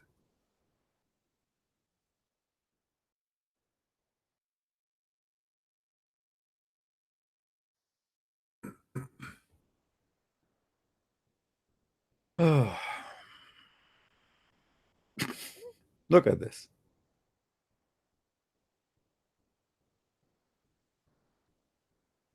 I mean, this hadith is all over. I don't know which one I will show you, but all of them the same garbage.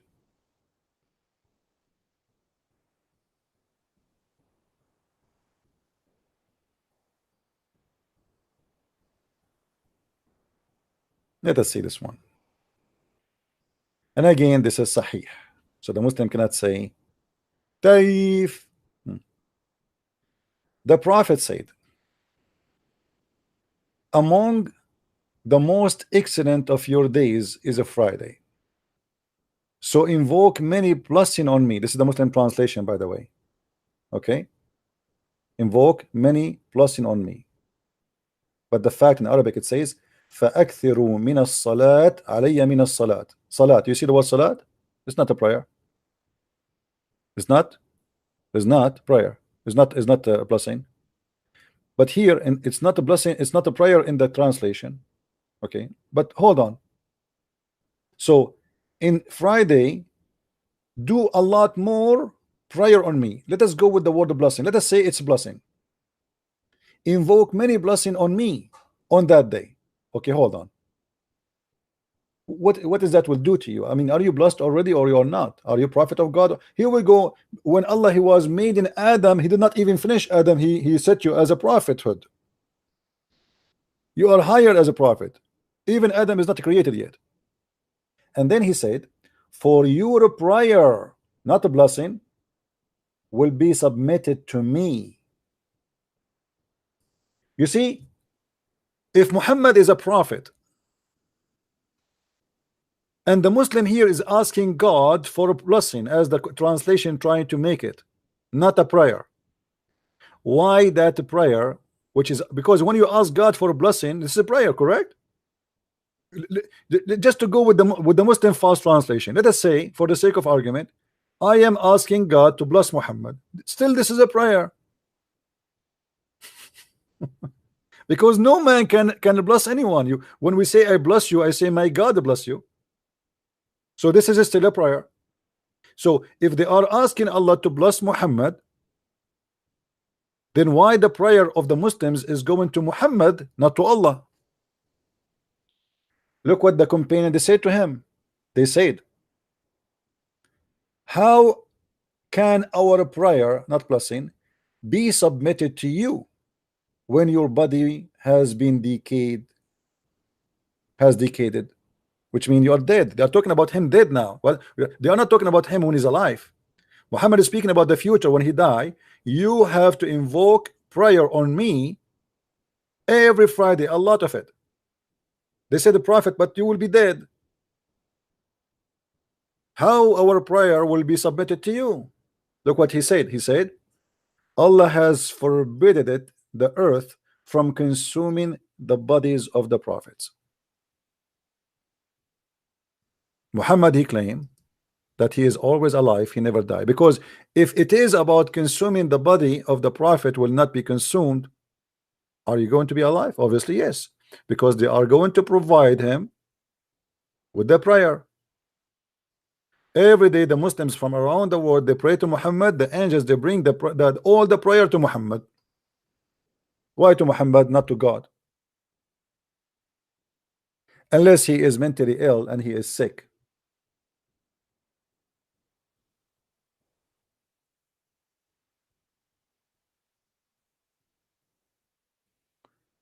Do we have any Muslim? Where is the Muslim today? What happened?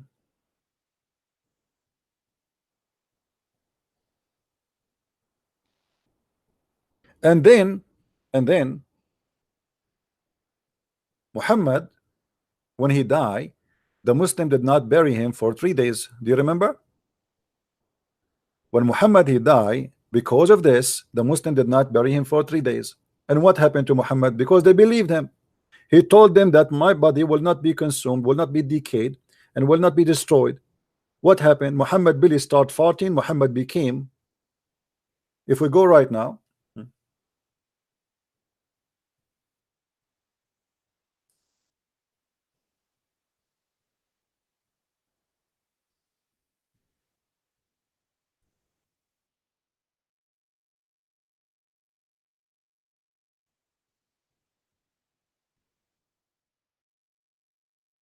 حتى ربى بطنه. until his belly became fat and big. Read with me, Abdul. Inna Rasulullah Salam, Allah pray on him and salute him, لما مات لم يدفن, when he died he was not buried. حتى ربى بطنه ونثنت خنصراه, until his belly became so big, which means raba, like grow up, you know, like became like a pregnant woman. And this is gas. And by the way, the dead man or dead women, if you don't bury them after a while, the body will start producing gas, a lot of gas. I mean, really, literally scary. Actually, there's a movie you can like to just to understand. There's a guy who he was isolated in an island, and then he found a dead body, and because he's losing his mind, so he was sitting the dead man in front of him just to talk to him, and then the dead man start farting, you know, like start moving, farting, you know, gas is coming like crazy, and this is exactly what we are talking about. So Muhammad, his belly became so big, and the gas start coming out, and it says when thanat khunsurah, which mean his, you know, his little fingers, you know, they shrink, you know, when the dead man he shrink, like, you know, they shrink, they collapse. And they say, and here it says, in al-Madina ardun shadidatul har, the city of al-Madina is very hot, and the prophet he passed away in the day of Monday, and he was left until the evening of Wednesday.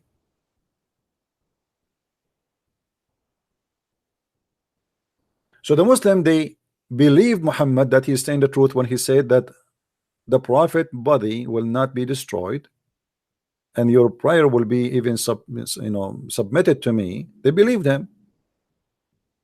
But then here they notice that Muhammad is a scam.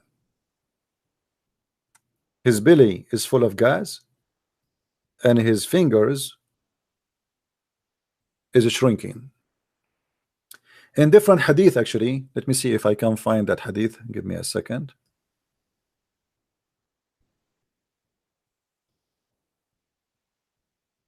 This is why, by the way, like, you know, when you read my books is a treasure of information which you cannot find by yourself.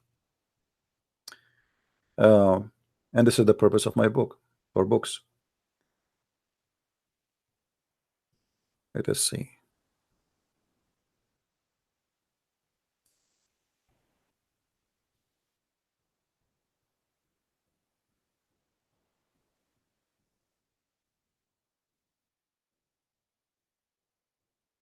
But anyway, this is enough. Like, you know, we can show more reference, but this is more than enough for us to prove what we are talking about. Now, do we have any Muslim he have any objection? Any Muslim he don't like, he don't agree, he think we did not cover the story in the right way? Anyone?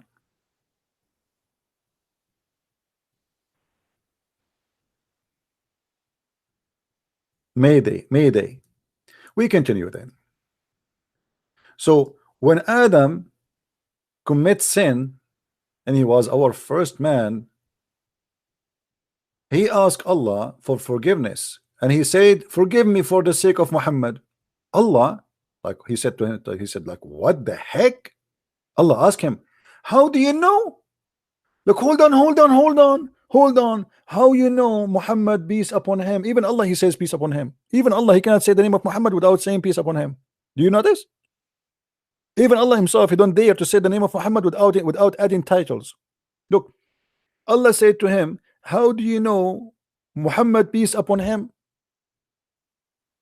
when I have not yet created him? Adam said, oh Allah, after you created me and breathed into me, and your soul reached in my head, and so he saw what? He saw in the chair of Allah. Allah, he wrote right away before he created anything. It says, there is no God but Allah, and Muhammad is his messenger of Allah, written on the throne.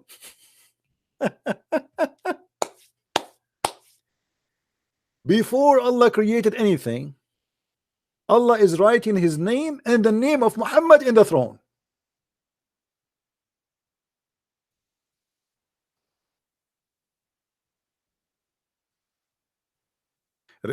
Remember, brother, we Muslims don't worship Prophet Muhammad, brother, but obviously Allah, he worship him. The first thing he do or he does before he did anything is writing the name of Muhammad, to the point when Adam, he did commit sin, he rose his head up to ask for forgiveness. Actually, before he raised like ask for forgiveness, when he created him and Allah, he breathed into him, Adam, he looked up and he saw, it says in Arabic, and obviously Adam is an Arab based on this story, which is very funny. It says Shahada, I bear witness that there is no God but Allah, and Muhammad is his rabbit. It says there, Muhammad is his rabbit. And then I came to know that not by any one name next to yours except the name of the one who is dearest to you among creation. That's it. Allah said. Now where the Muslims getting this? This from Muhammad. Allah said, O Adam, you have spoken the truth. And now Adam, he must feel like, I feel good, so good, so good. Muhammad, he got it right. There's no way God, he will put any name next to his name except the name of the one who is the most important. And the Muslim, they say that you Christians are mushrikeen. The fact they are mushrikeen. As you see, your God, Allah himself, he associate his name with the name of a man he created, and he is no one. The one who created the universe, he is writing the name of Muhammad in his throne. Why? What does that mean? Muhammad, he given the throne of Allah too? Allah have an obsession with Muhammad? Allah in love with Muhammad. Allah, he loved one thing in the world, Muhammad. The first thing Allah in the morning, before he drink his coffee, he say Muhammad. When he want to do anything, he say Muhammad. He look at the earth, he see nothing but Muhammad. He look at the sky, he see nothing but Muhammad. He look at the cloud, Muhammad. He look at the galaxies, Muhammad. Wherever Allah, he turn his face, Muhammad. I mean, obviously Muhammad is everything. And obviously Muhammad is not crazy to the point he's saying that the whole universe is busy with him. And then you speak in the truth, you spoke in the truth. Indeed, Muhammad is the dearest to me from among all creation. Supplicate to me through his sake, for indeed I have forgiven you. Just because you ask for the sake of Muhammad, you are forgiven. Okay, hey Allah, forgive me for the sake of Muhammad. Allah, now he cannot resist. Allah is in trouble now. Christian Prince, after all what he did to Allah and to Muhammad, spanking them every day, now Allah is in a problem. He cannot. He just asked me for the sake of Muhammad. That's it. This is a weakness, a spot of Allah. Like you hit me in my you see the weakness, a spot of Allah. Allah have a weakness. You say to him, for the sake of Muhammad, Allah, like he melt. In the same second, Allah, he do not know what to say. I was going to punish you, I was going to torture you, I was going to send you to hell, but because you say for the sake of Muhammad, brother, you are forgiven.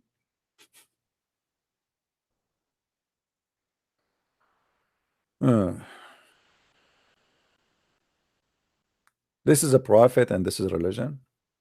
And look what he says. He continue. If not, Allah continues saying, if it were not for Muhammad, I would not have created you. If. I mean, this is really something.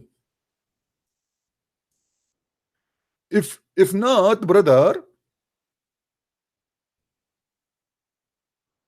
If not, brother, for Muhammad, brother, Allah will not create Adam, which mean me and you, Abraham, Moses, all the prophet, George Bush, brother, Obama, the emperor of Japan, Yamasasuke Yama, the Chinese, Chimpanzee Bruce Lee, was not created unless there is Muhammad.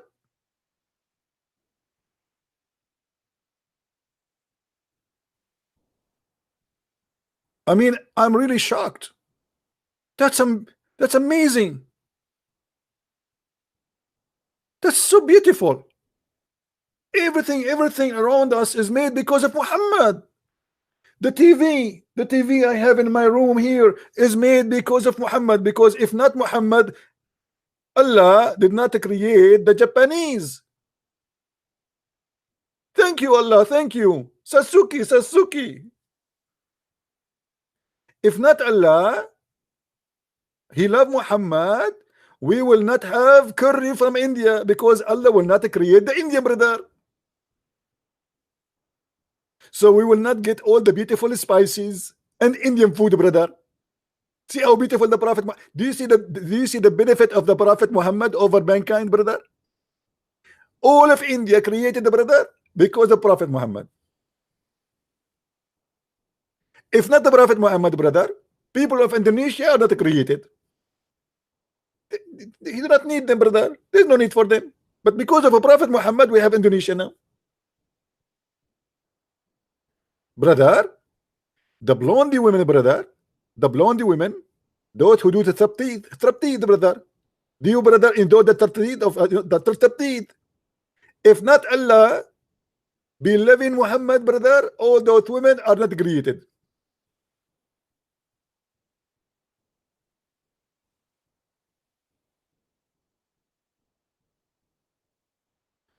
You are not happy with Bruce Lee. Okay, you are not happy what I can do. Complain to Allah. he is as an Asian, he is not happy with the Bruce Lee.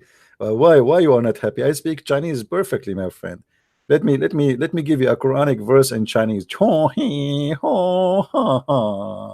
That's mean, if not Prophet Muhammad, Allah created not you, brother. That's it. Translation. Do we have any Abdul? What is that? Do you need more proof of madness? Literally, do you want more proof of madness? The story of the madness of Muhammad did not stop here. Go down a little bit with me. You want to call me? All right, call me. Oh, hold on. We have Yusuf. Don't call me you, my friend. Let us call Yusuf.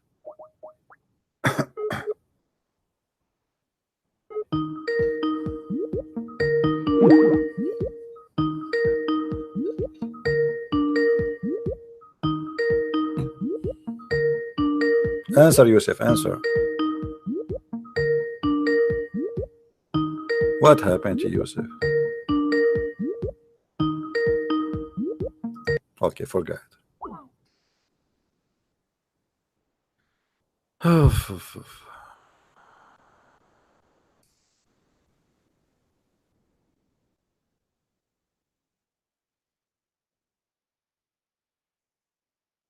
What kind of religion this religion is? Hello? Hello? Yes. Christian Prince, I'm a big fan. I've been watching your videos for a while. All right. And I'm a Christian. I'm an Arab, and I was born in a Christian family. I'm an Orthodox Christian, and I've recently been really into Christianity a lot, and I've been into revealing the truth of Islam to my Muslim friend. All right.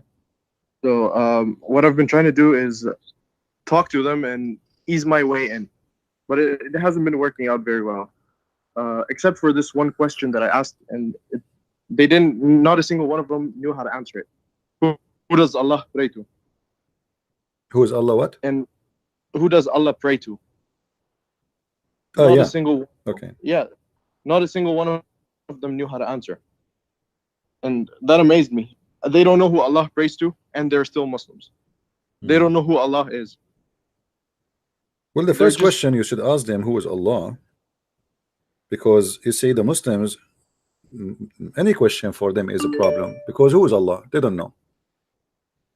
They don't yeah. know. They just told me that it's the man they worship. I told them I know who is he. Yeah. Well, yeah, as you see, all the questions we ask, Muslims cannot answer anyway. So, my friend, listen, and collect questions and reference, and arm yourself with knowledge so you can do better. Because the more you know about this cult, the better you can defeat it. All right. Thank you very much. Keep up the good work. Thank you, my Jesus friend. bless. Thank you. Masih yahmik. Thank you very much. Same to you, my brother. Take care. He said to me in Arabic, Al-Masih Yahmik, which means the Messiah protected you, or protecting you. Let us see Yusuf. It looked like Yusuf, he tried to call me but did not go through. We will call him back.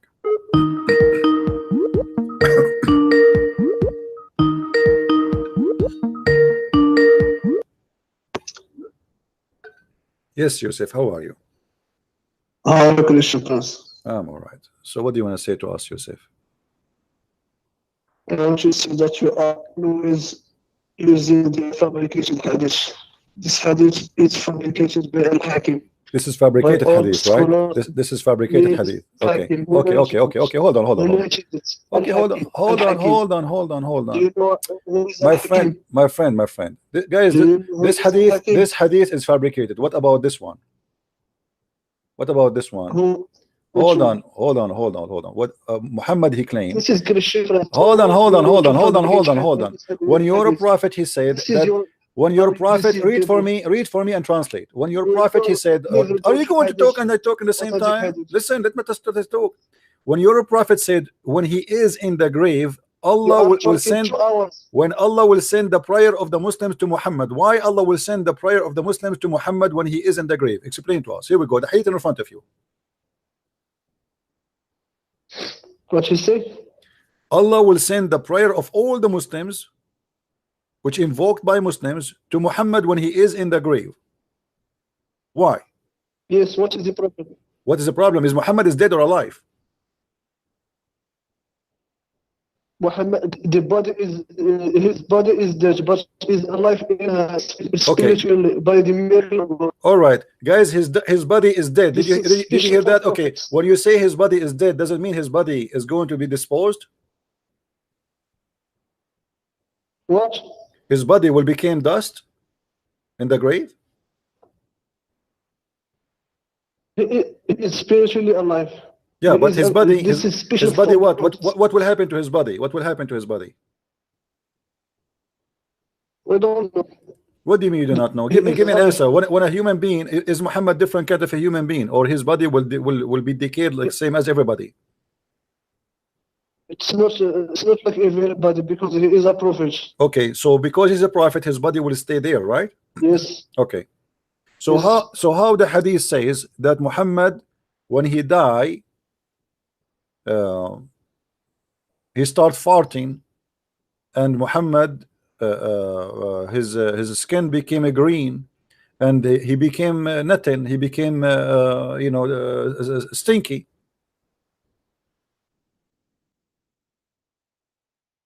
Where is the hadith? Okay. Let's see.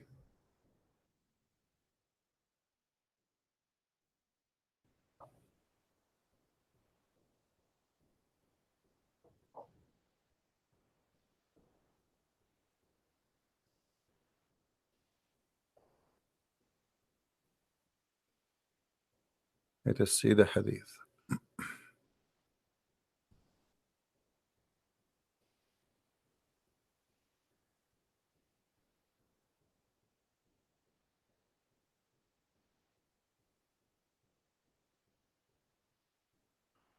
Let us see here.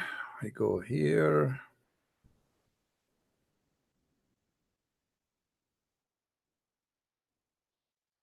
Okay.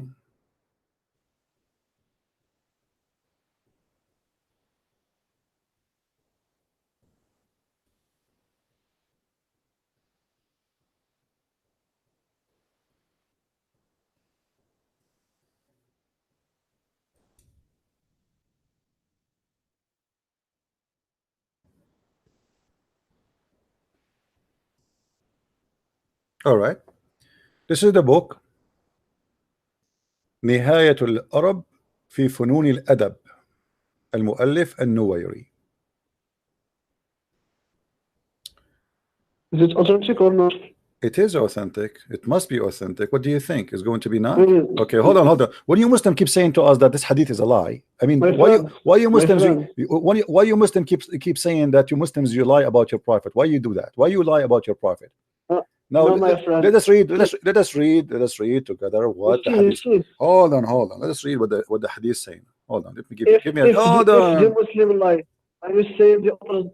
This is a read with me. It says when Muhammad he died فلما before we discuss it. لما توفي رسول الله hold on وسلم فقالوا إنما عرج بروحه كما عرج let me answer. You asked me what is the hadith. I'm reading for you. Stop talking. إنما okay, then don't go. You say you don't want me to read. You ask me what is the reference. I'm showing you, and now you don't want me to read it.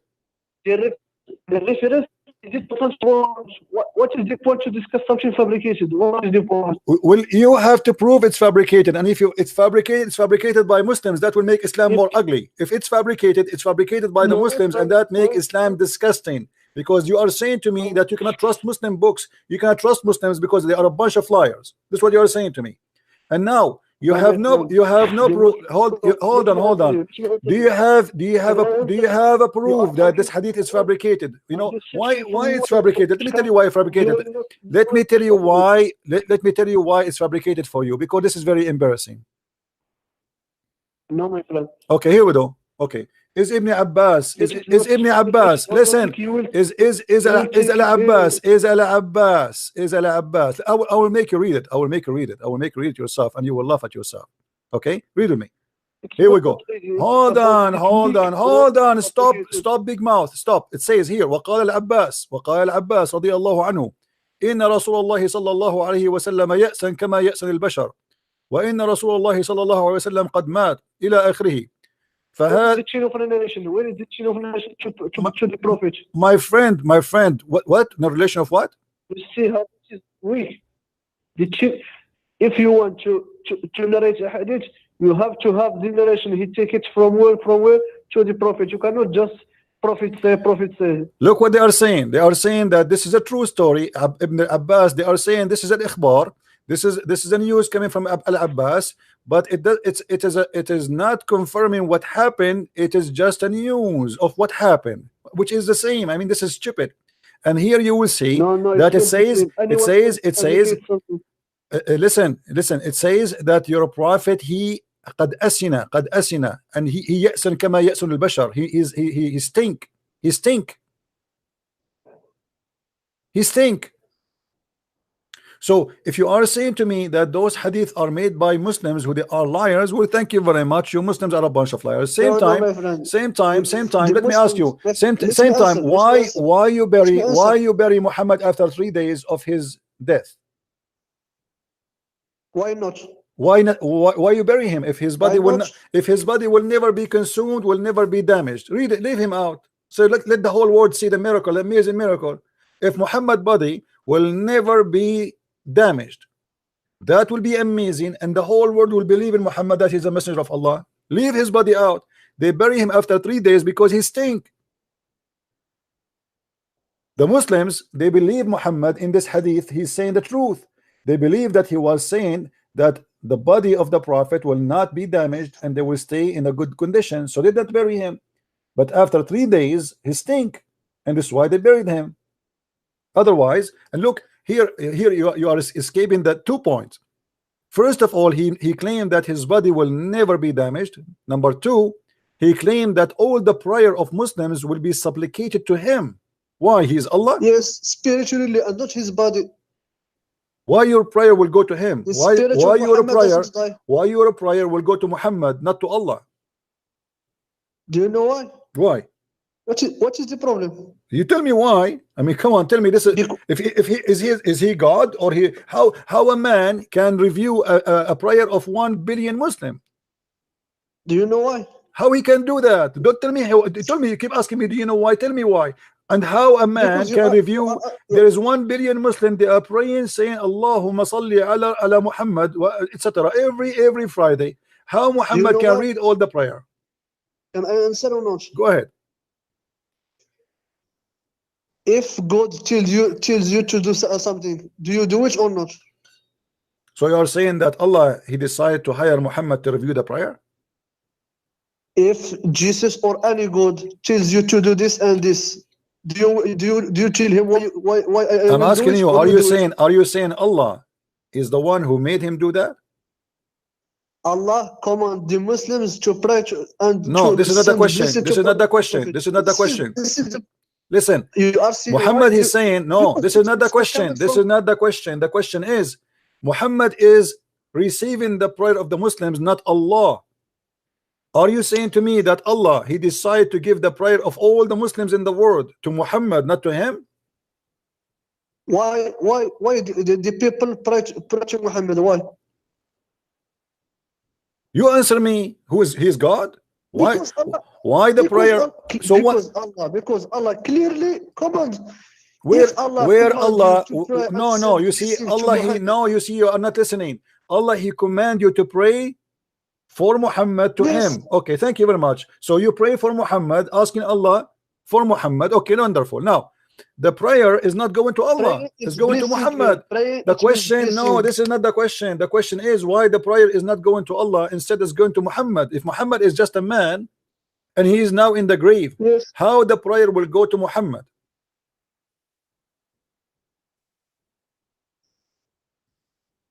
Are you saying Allah cannot give this prayer to that people give to Muhammad? All Are your you saying Quran, Allah all your cannot- Quran, cannot all your do it? Quran, hold on, all your Quran confirm that the prayer of a believers go to Allah, doesn't go to a man, correct?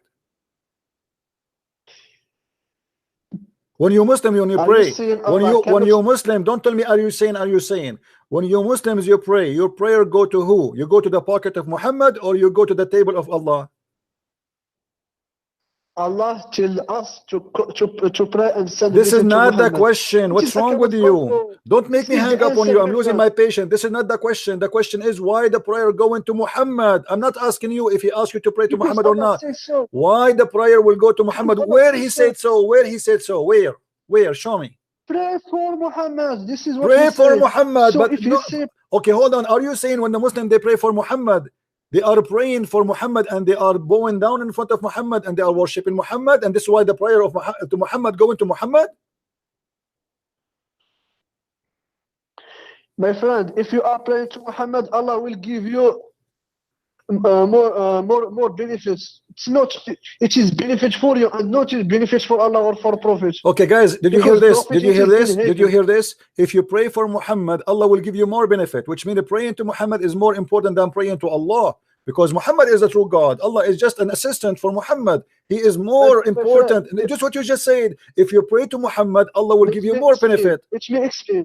Uh-huh. Can I Like explain or what not? benefit? Like what benefit? We will get extra versions. What benefit? Explain to us.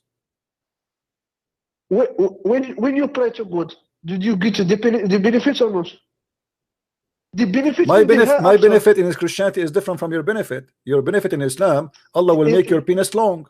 Allah will make the vagina women big. Allah, He will give you a wife. I'm not changing the topic. This is about the benefit. Allah will make your wife in the heaven have 1 mile ass. May Allah ask you. So now answer me. Why, if you pray to Muhammad, the benefit is more than when you pray to Allah? Why Muhammad is more superior than Allah when you pray to Muhammad? Because it is Allah who command you. So if you do it, you obey Allah, and you're not obeying Prophet. You obey Allah. Because if you don't do it, you are disobeying Allah. But this is another question. This is another question. Why I will get more benefit if I pray to Muhammad, not to Allah? Why more benefit? Because Allah says so. Where He said If so? He Allah said to you. tells you. Okay, hold on. Why Allah He said even you have to pray? Why Let Allah me He said? answer. Okay, hold on. Why even Allah He say pray on Muhammad? What is the benefit on that? What that will do? It is a benefit. Okay, let me answer. Hmm. Allah command you to pray for Muhammad, and Allah command you to fast and to do many things, many works. But why you need to pray on Muhammad? Is Muhammad saved or he is not saved? Like, are you going by your prayer? Are you going to save Muhammad from going to hell? What is the prayer you do to Muhammad will do? If you pray to Muhammad, Allah will give you more benefits, and you will go to heaven. It is benefit but this for is not you the and question. This is not the question. Why Allah he needed you to pray on Muhammad? What is the benefit for Muhammad? What is that will do to Muhammad? Why you need to pray for Muhammad? It does nothing to do to Muhammad. It is benefit for you. So if you pray on Muhammad, Allah will increase your benefit. If you pray on Allah, Allah will not increase your benefit. He will increase your benefits in two keys. If you pray to Allah, He will increase you. If you pray to Muhammad, which one is better? Which one is better? Which one is better? If we pray on Allah or pray on Muhammad? Drink camel urine, brother. Drink camel urine. Hold on, take a break. Take a break. Take a break. Drink camel urine. Drink camel urine. Take a break. Are you okay? If you pray to Allah, you will give the benefit. If you pray to Muhammad, you will give benefits from God, because God command you to pray to Muhammad. But you said, everybody heard you saying, you said when you pray to Muhammad, you get more benefit. Everybody heard you. You said when you pray to Muhammad, you get more benefit. You said that. Everybody heard you. More benefit. I didn't say more. You said more. No, everybody heard you. Swear by the shin of Allah that you did not say more. Swear. I swear by the shin of Allah, I did not say more. It's recorded. I didn't say more. Yes, you said more. I didn't say more. You said more. Okay, swear by the shin of Allah. Okay, hold on. Swear by the fig that you did not say. Swear by the fig. Okay, hold the fig in your hand. Swear by the fig that you did not say the word more. I say more for Allah and not for Muhammad. Okay, so you are saying if you pray to Muhammad, Allah get more benefit? No, I say if you pray to Allah, you will get more benefits than if you pray to Muhammad. So what the benefit of praying to Muhammad then? Why I want to pray? I will pray. You said the opposite actually. They are benefits. You said the opposite. You said the opposite. You said the opposite. You said if you pray to Muhammad, you get more benefit. And now you switch upside down. You're like Muhammad. Okay, do you want me to go back in the do you want me to go back in the video? Do you want me to? It's recorded. If I see, I clarify it. Okay, but you said that. Don't deny it. I can go back and just can go backward a little bit, and you will probably heard you saying that if you pray. I asked you why you need to pray on Muhammad. You said because prayer to Muhammad give you more benefit. That's what you said. And now you are saying because now you got busted. You got busted, so you swallow your tongue. Listen. Okay, let us go back to zero. Let us go back to zero. How Muhammad can review the prayer of 1 billion Muslim? Muhammad is a man, is a human. How he will review the prayer of, like now he will start reading name Muhammad Abdul, Muhammad etc. He say invoke a prayer on me, and then next. How Muhammad he can do that? Can I answer? When Allah commands us to pray to Allah, are you saying it is Allah who will benefit? Allah doesn't need our prayer. It is benefit for us. The same with Muhammad. When you pray to Muhammad, it's not Muhammad who will benefit, it's us who will benefit. Abdul, let me show you how stupid what you just said, because the prayer is a prayer for Muhammad, not for you. You are praying for Muhammad, not for you. So how you pray for Muhammad and you will, it's not Muhammad will get the benefit. Shut up, hold on. The prayer says you pray for Muhammad, not for you. Who pray? You pray for Muhammad. You pray for Muhammad. When you pray to God, you pray to who? To God. To God, no problem. But you are not praying for yourself. You are praying for the sake of Muhammad. You are asking something for Muhammad, not for you. Is that correct? Are you saying if you pray to God, Allah needs your prayer? Abdul, when you pray to Allah, Allahu wa malaikatahu yusalluna ala nabi. Allah and the angels are praying on the Prophet. And then Allah continues saying, and all who you believe, pray on the Prophet and salute him. Correct? Did you pray to Jesus or not? I pray to Jesus, yes, but I don't pray. Hold on. I pray to Jesus, but I pray to Jesus, so why not? Did Jesus benefit from your prayer or not? You see, you are being stupid now. The prayer saying pray for Muhammad benefit. The Quran says that. Sallu alayhi. You are not praying, asking God. Shut up. You know you are just wasting my time. Let me get you busted in a sec. I will call you back. Guys, let me show you how foolish this person is. who is in trouble, he do not know what to say. If we go in the Quran and the Muslim translation for the verse, and this is the verse that David Wood and the kid Hijab, they argue about it.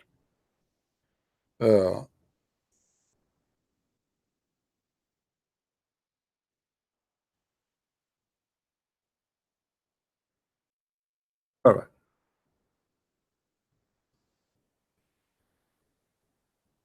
We will find here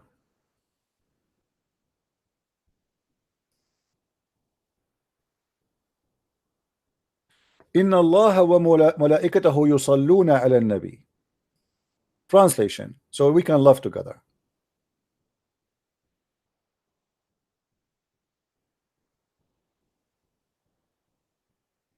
This is the Muslim translation, remember. And Allah and his angels give a blessing to the Prophet. The funny, this guy, he's saying to you, when you do that, it is you who get the benefit. But look what the Muslim says. First of all, the word here is not blessing. This is a big fat lie. The word here is a praying. But we will go with the word the blessing just to get them busted. Allah and his messenger and his angels, they do one thing, one action. Both of them, they do one action, which means angels and Allah are equal. What is that? According to translation here, blessing. And as I say, this is not true. But let us go with it. Who is the one who get the blessing? Muhammad. This Abdul, who I was speaking to, he was saying, it is you who will get the benefit when you do that. The verse continues saying, oh, who you believe,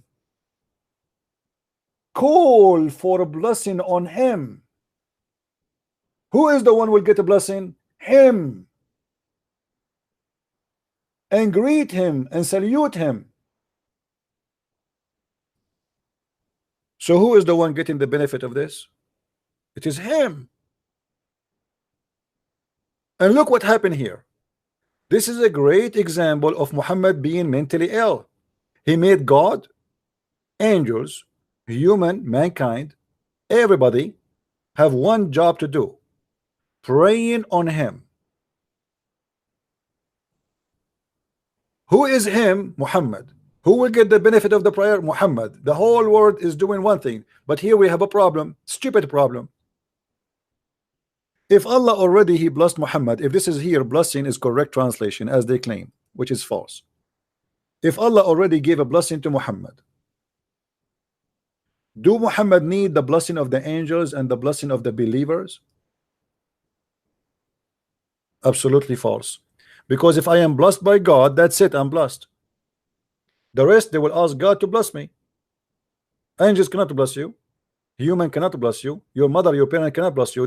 They say bless you, but they mean may God bless you. Blessing coming only from God. So if Allah he decided to bless Muhammad already, what is the point of this madness here? Here we see the madness of Muhammad, who tried to make the whole world is obsessed with him. Allah, angels, believers, you have one duty to do: pray on me, salute me, worship me. This is an act of worship. Muhammad became the only concern for God, angels, and mankind. Human beings have to forget about his problems, about his suffering, about his illness, about being poor, about looking for a job. You have to focus on one thing: praying on Muhammad. Isn't it clear evidence that Muhammad is mentally ill? And he think he is God. Same time when Muhammad he named himself Muhammad, that is a clear sign that Muhammad he think he is God, because Muhammad being the praised one.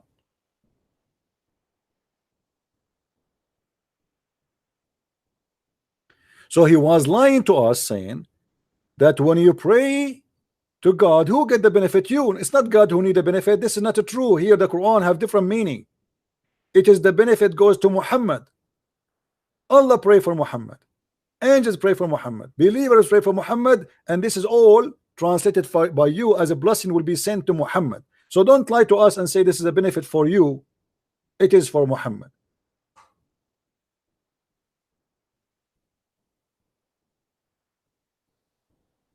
And again here the word blessing is stupid, because by saying a blessing, and angels give a blessing and believer give a blessing, that means Allah and angels and believers, they do the same work, they are equal. Especially when he says Allah and his angels give a blessing. The fact in Arabic it says yusallun, inna Allah wa malaikatahu yusalluna ala nabi. And it's not only a temporary act, it is a continue. He speak Arabic, and you what yusallun mean? Yusallun mean praying non-stop. Allah, angels, everybody praying in Muhammad.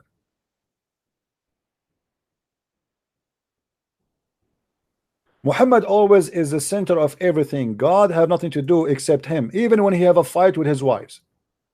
What happened when Muhammad he have a fight with his wives? Just to show you the madness of this man. Did he brought Allah to the fight? Yes, he did. He did. Look what happened.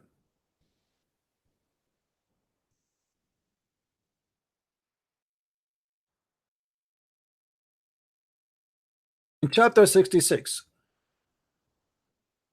Muhammad, he have a fight with his wives. His wives became two party, throwing eggs and rocks and saying, you know, we don't like you, Macaroni, the president of France.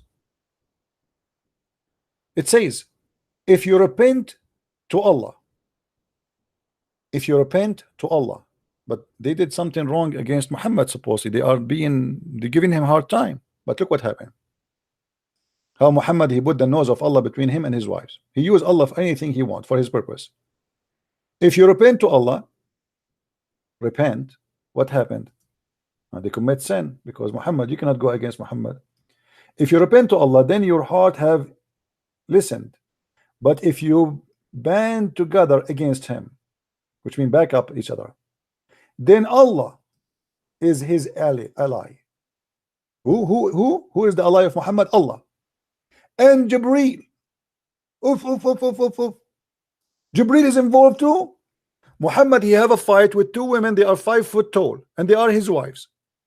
And now, if you take the side against the Prophet, look who is going to back up the Prophet. Allah. Jibreel.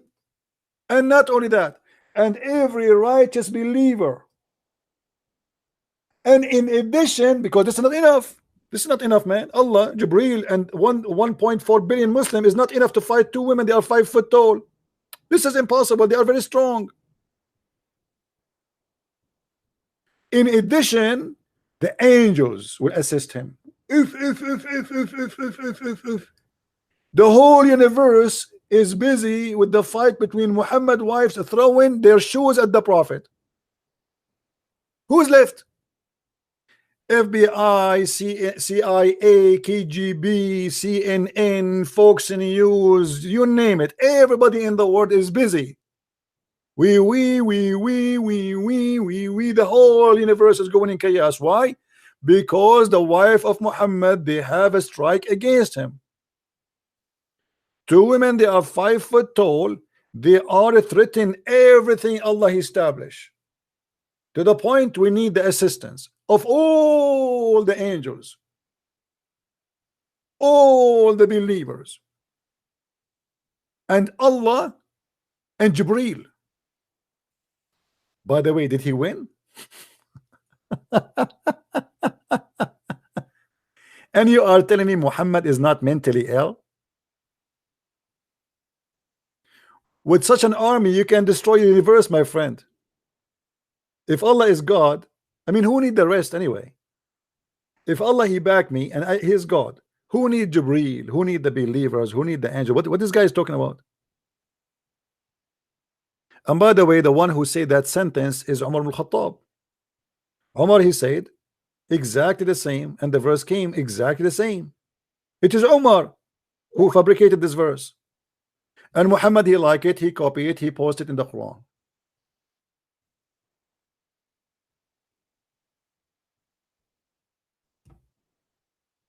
Do we need more proof that Muhammad is mentally ill?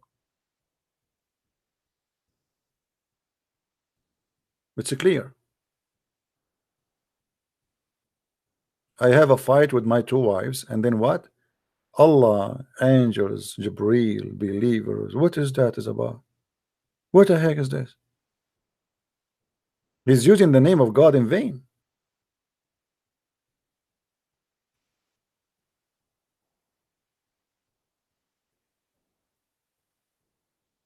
When we say Muslims, when Muslims they try to defend Islam, they get Islam busted. And look what this guy he was saying, that when we pray, it is for the benefit of us, not for the benefit of Muhammad. What a big fat lie.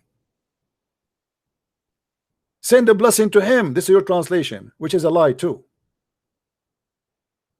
And when Muhammad he claimed that the prayer of the Muslims is coming to him, he just claimed to be God.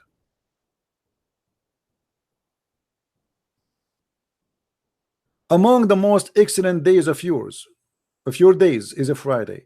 So invoke many blessing on me. That's your translation. Muhammad the madman, he have a worry. Here you notice, guys, Muhammad he have a worry. Do you notice that? Why Muhammad he need the Muslims to invoke a blessing on him? He is not sure. Obviously he's not. Muhammad he knew he's guilty. He's asking the old who believe in him to forgive me, Allah, forgive him. This guy is a shish kebab. He's a liar. He's a big fat liar. Otherwise, why I need all those people to pray and ask for me to be blessed? What does that mean? And that will confirm additional proof that Muhammad is a false prophet, because if you go in the Quran, you will find the following. Muhammad he said that Allah told him that he is not sure that he is a prophet.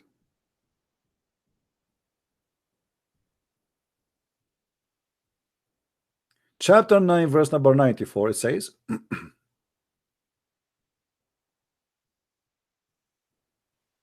you see, I found this new website. I like it. Do you like it, guys? It's better than the other one, right?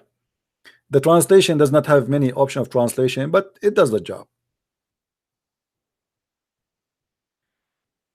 If you are in doubt about what we reveal to you, ask those who read the scriptures before you. Who is talking and to who is talking? Muhammad, is God saying to him, if you are in doubt of what we reveal to you, ask those who read the scriptures before you, which mean the Christians and the Jews. Hold on.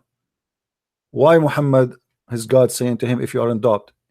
Is if here is confirming Muhammad in doubt? If the Muslim they will say, no, Muhammad, he don't have a doubt, that's mean Allah is stupid. Because why you are saying if it's not? You know what I mean? If I say to you, if you feel sick, drink this, that's mean I am not sure if you feel sick or not. And that is possible from a human being perspective. But when God he says if you have a doubt, it's mean Allah himself he do not know if Muhammad have a doubt or not.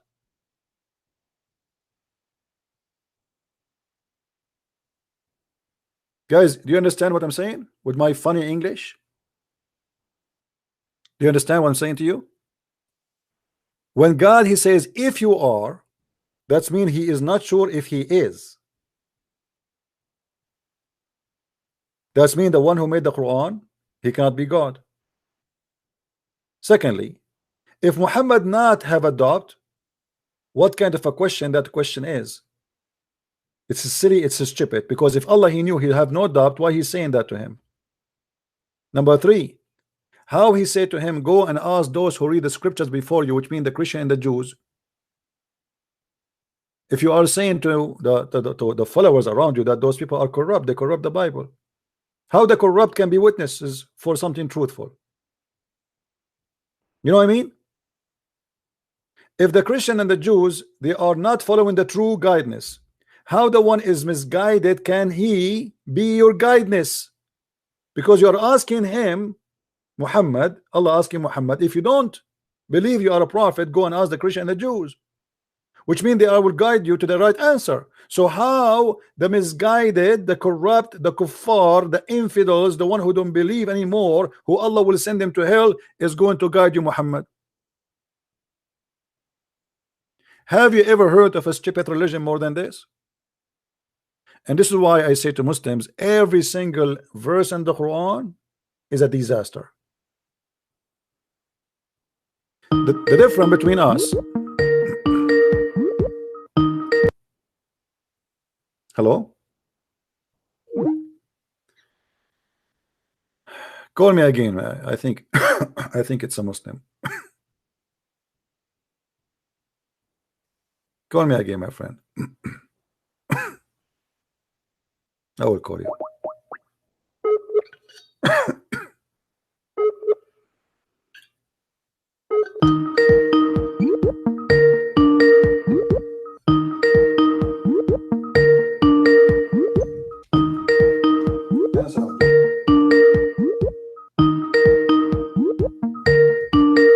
Answer, man. Okay, forget.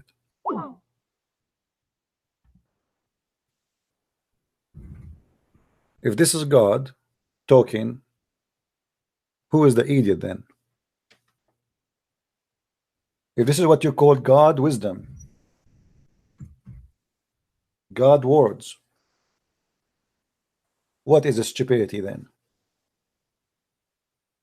And now Muhammad, he received tons of verses, tons of chapters, and he is preaching Islam, and yet he is not sure he is a prophet.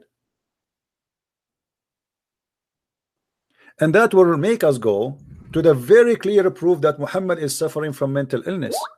In case you do not know, Muhammad, he tried to commit suicide many times.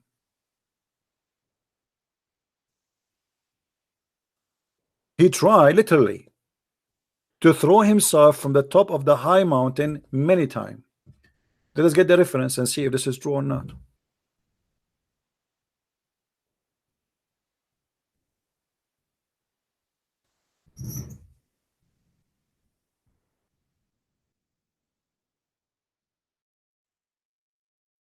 This is the story in Sahih al-Bukhari, and the Muslim cannot say to us this is false. Here how Muhammad, he received the Quran, blah blah blah. Jibreel squeezed him three times as usual. And then you go down here, you will see that Muhammad, he have a master, his name is Waraqa bin Nawfal, and I believe strongly, this is my personal opinion as a Christian prince, that Waraqa bin Nawfal is the real father of Muhammad. Waraqa bin Nawfal was translating before Muhammad claimed to be prophet. He was translating the gospel into Arabic, as you see, and that is the Quran. You see it? That is the Quran. But look what happened when Waraqa he died.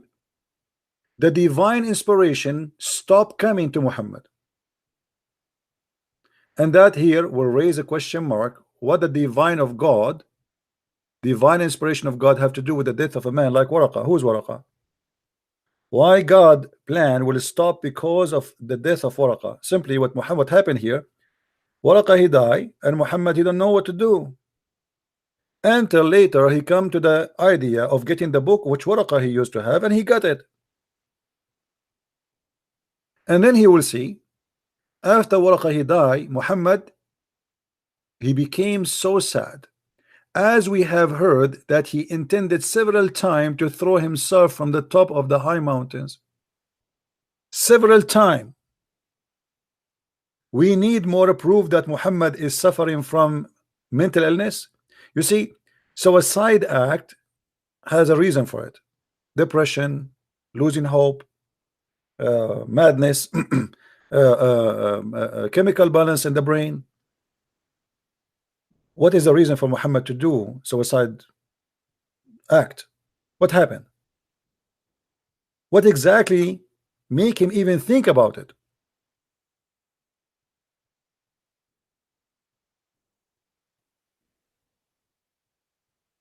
And why a person, let us say God, he gave me inspiration, and then he stopped giving me inspiration. Why I want to kill myself? Give me a reason. That is not an excuse. Okay, God gave you inspiration, he gave you, he stopped giving you. God is free. How a believer in God, he do such a thing to himself? Especially Muhammad in different hadith, he says that if a man he kill himself, he will stay in hellfire forever.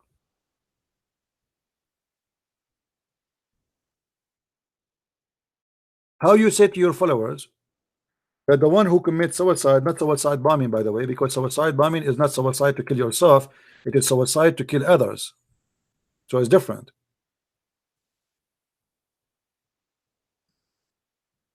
How you say to your followers, if you do suicide, act of suicide by killing yourself, not killing the enemy, you go to hell, but you yourself, you do it yourself.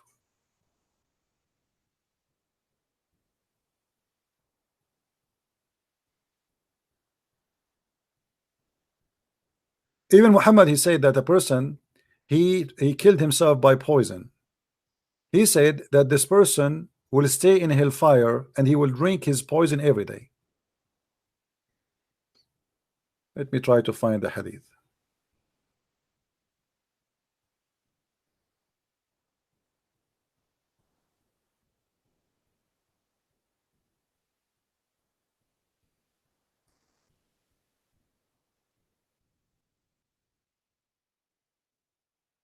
If anyone drinks poison, the poison will be in his hand on the day of judgment, and he will drink it in hellfire. He will live in it eternally, which means every day you are going to drink the poison you drank when you commit suicide.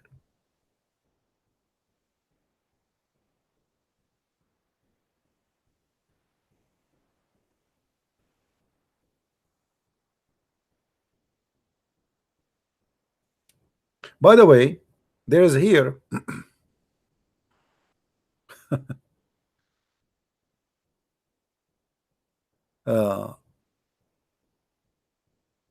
Muhammad, he made a false prophecy. He said that there is a guy, he is going to be in hellfire.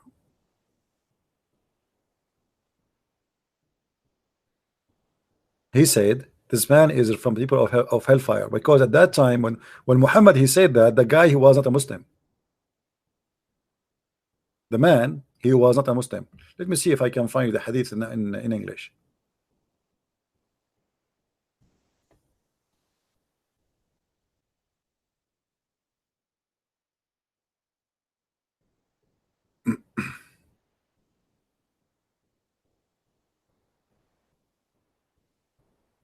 Look like it's going to be hard to find it. But anyway, Muhammad, he said this man is from the people of hellfire, and then this man, he joined Islam and he died fighting for the sake of Allah. So the Muslim, they said to him, did you see this guy? He fight today a mighty fight for you, which means he did jihad and he died. But remember, Muhammad, he said that this person, he is one of the hellfire.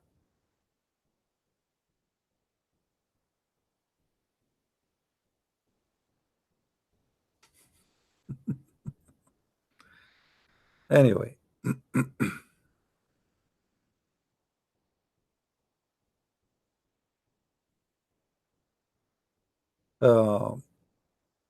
do we have any Muslim here?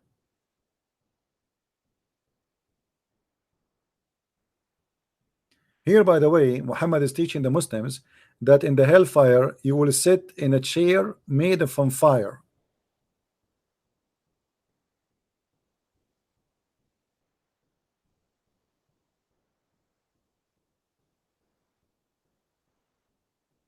Madness, stupidity, crazy. I mean, there is nothing in this religion is really real. And when the Muslim, they say to us that those hadith are fabricated, that is a clear proof that Islam cannot be a religion from God. Because if Islam is based on the hadith and based on the Quran, based in two resources, and you are saying to me that there's at least one of the resources are messed up, so where is the claim that Islam is preserved? Any hadith the Muslim don't like today, they say to you it is weak, it is rejected. Why Allah He let that to be happening? I mean, like, here we go. Anyone He can make a story now according to them. Oh, this is a hadith made by the Jews. Even the Jews, they made hadith. Israeliyat. It's made in Israel, made in China. So how we can get into any real reference of something really real in Islam?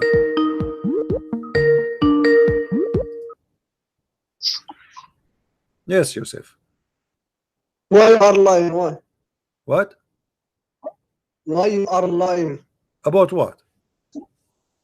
Just because if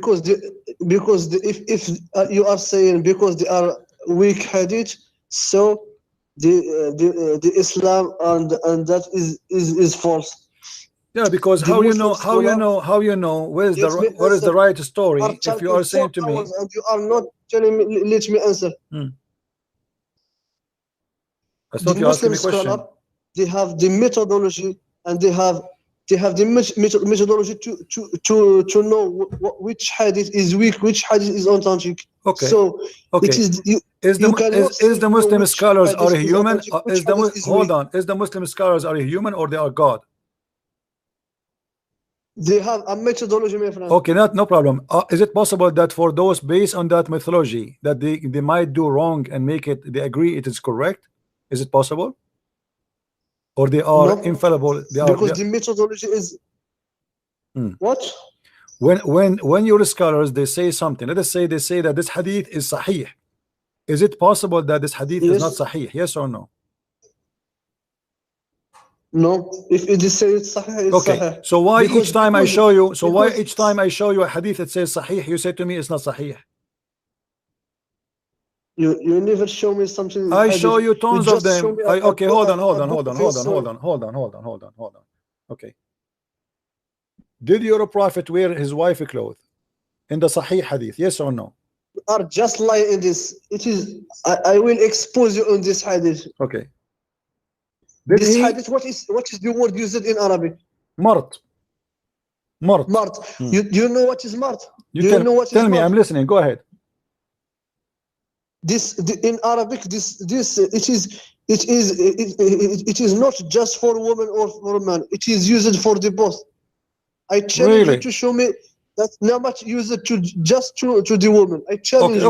Okay, guys. He said it challenge you. Okay, here we go. Here we go. شرح الزرقاوي على موطأ الإمام مالك. Read with me. You speak Arabic, you have no excuse to say. It doesn't say that. And this is the page number 81. Is my screen showing for you?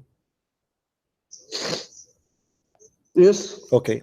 وقال ابن الأثير لا يكون المرط إلا درعا وهو من خز أخضر ولا يسمى المرط إلا الأخضر ولا يلبسه إلا النساء. Translate if you're not ashamed. Which is this a hadith or what? You said to me a second ago, show me any proof that the word murat is a clause for women. This is your interpretation, Is this and a this is hadith or just this an is opinion? Ibn al-Athir. Is this a hadith This or is an shut opinion? up. Just go. Get lost. You see, you are a coward. You have no dignity. A second ago, you said show me where it says that the word murat. I'm going to expose you. Show me where it says that murat is the women clothes, and now it's in front of you. And now what he will say? This is hadith. This is Ibn al-Athir. Do you know who is Ibn al-Athir? It is a cloth only for women. Only. ولا يلبسه إلا النساء.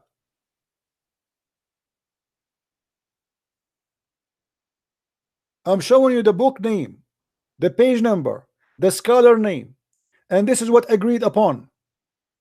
وقال ابن العربي وقال etc. Read with me. And here we go. This is the book. شرح الزرقاني على موطأ الإمام مالك بن أنس. Variant number 1.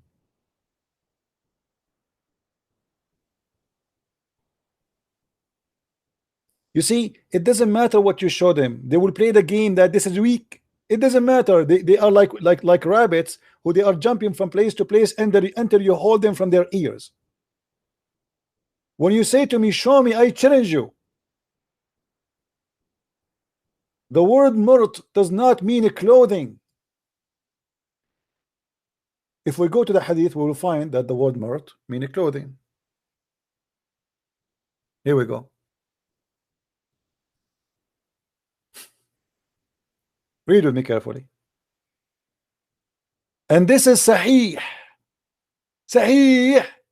And you are the one who said to me that Sahih cannot be weak. A second ago, I said to you, how come each time I say to you Sahih, you say to me weak? Now what you will say this Sahih? No, you will say it's weak. Because simply getting your prophet busted wearing his wife clothes. Read with me carefully, and this is your translation. Sa'id ibn etc. reported that Uthman and Aisha told him that Abu Bakr asked permission to come to the Messenger of Allah, may Allah bless him and grant him peace, while he was laying off Aisha bed wearing Aisha woolen shirt. This is your translation. This is your translation, and it's Sahih.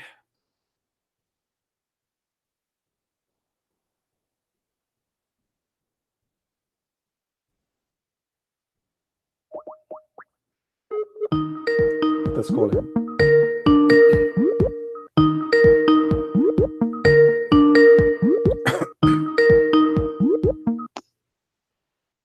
Yes, Joseph, you see the hadith? You see the hadith? It says that your prophet wearing Aisha clothes, and this is Sahih. What you will do now? Show me the Arabic one. I showed you. Here we go. Here we go.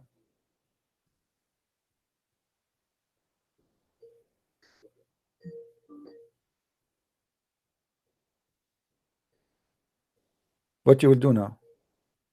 Oh, move this screen. I didn't see it. Do you feel like calling a friend? What? You answer me. What do you mean? Oh, go. Do you want to call a friend? This is Sahih. He is wearing it. He is wearing it. He is wearing it. And I showed you what the word murt, and I showed you even the Islamic translation. It can use it for man and woman. Why are you lying? What?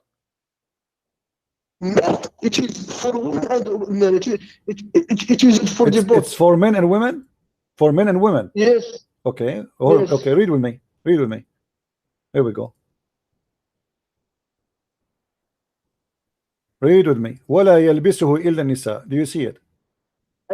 This is an opinion. It's not authentic. It's an opinion. It's opinion. It's an opinion. Okay, hold on. In the translation here, why the Muslim translate that this is he is wearing his wife's shirt? Does it say that? This is your Islamic translation. This is your Islamic website in English. Why they are saying that he is wearing Aisha clothes? Because this cloth, Aisha wear it and the Prophet wear it, because it's not just for But women. this is Aisha clothes. Okay. Go. Get lost. See, guys, it's not women clothes. Aisha clothes is not women clothes. Aisha was a man, obviously. Aisha clothes is a man clothes. Aisha, she dressed like a man, my friend.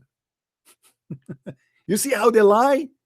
I mean, they want to escape from anywhere they want. I showed it to him. It says this is only for women, and he says this is his opinion. Aren't you the one who said to me, show me where it says that's only for women? Don't call me.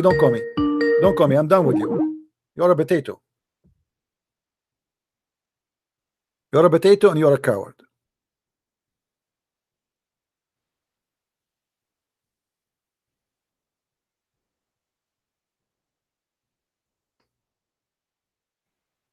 It says in the front of us. You see, guys, how much I know Islam. Arabic is my first language. I show them reference and evidence in front of their eyes, and still they go in denial. This is why I say to you always, we don't debate Muslims, because Muslims, they will never debate. Muslims, they are liars. You get them busted. This is the maximum you can do. There's no debate. And then the Muslims who they are decent, they watch those debates and they will notice inside their heart they knew that this guy is now trying to defend, but it's useless. There's many Muslims, thousands and thousands of Muslims will watch this and they will see how it is stupid what he's saying.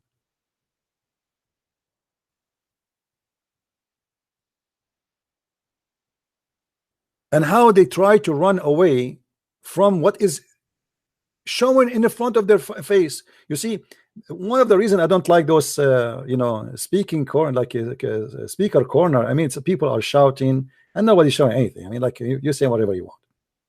Here we have it in the front of us. And you notice I show it to you. I look for the hadith in a moment, which is very hard, by the way, to find unless you know exactly what are you talking about. I find reference that you challenge me, I show it to you right away.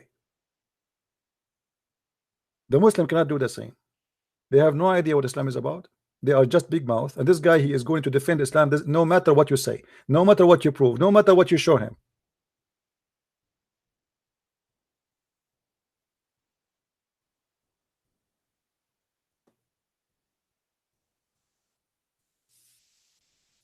Muhammad trying to commit suicide. Muhammad, he hear voices when he go to the bathroom. Even Muhammad, he said that rocks, they say to him, Assalamu alaikum.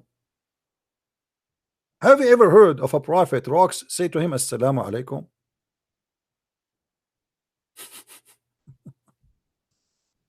Rocks, are you sure?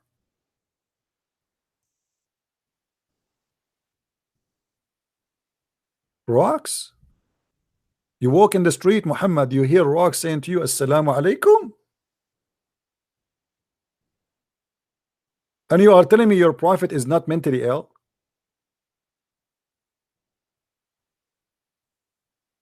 Or what about Muhammad is sucking the tongue of Fatima? Is that a normal thing for a person who is not mentally ill?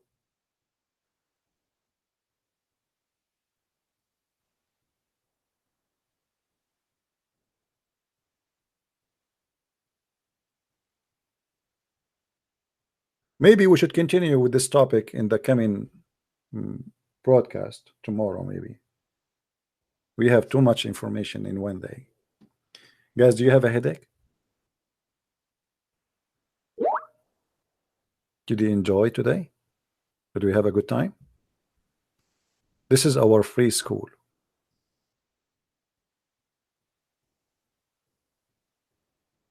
And nobody will teach you what you learn here. All right.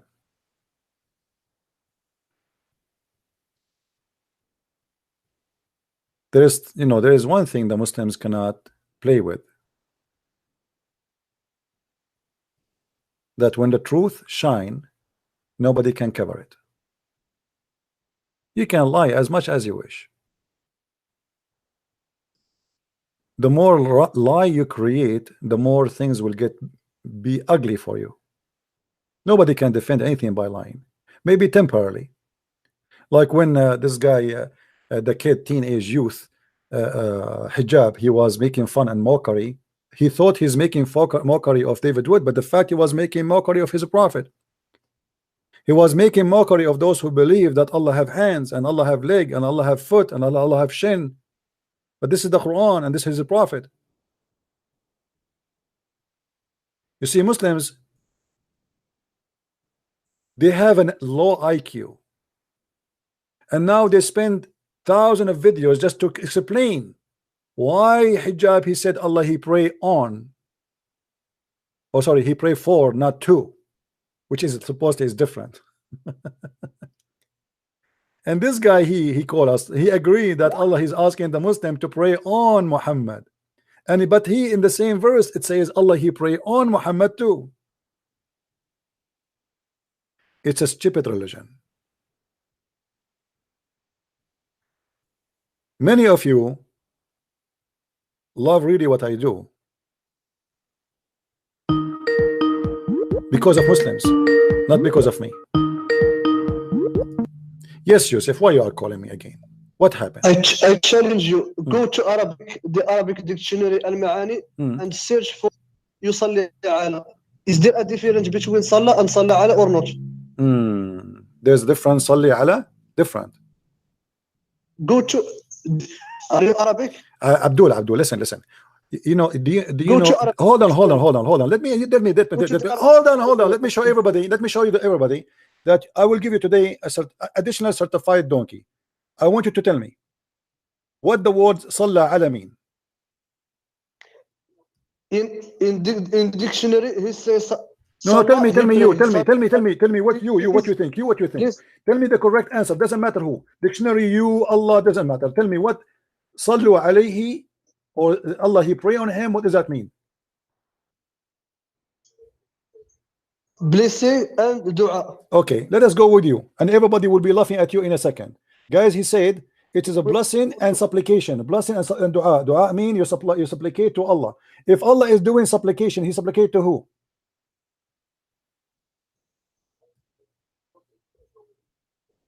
If Allah, he supplicate to his what? Allah, he supplicate to who? You said it is. You said I said to you, what pray on him mean? You said blessing and dua. Dua means supplication of a prayer. Okay, Allah supplicate his prayer to who?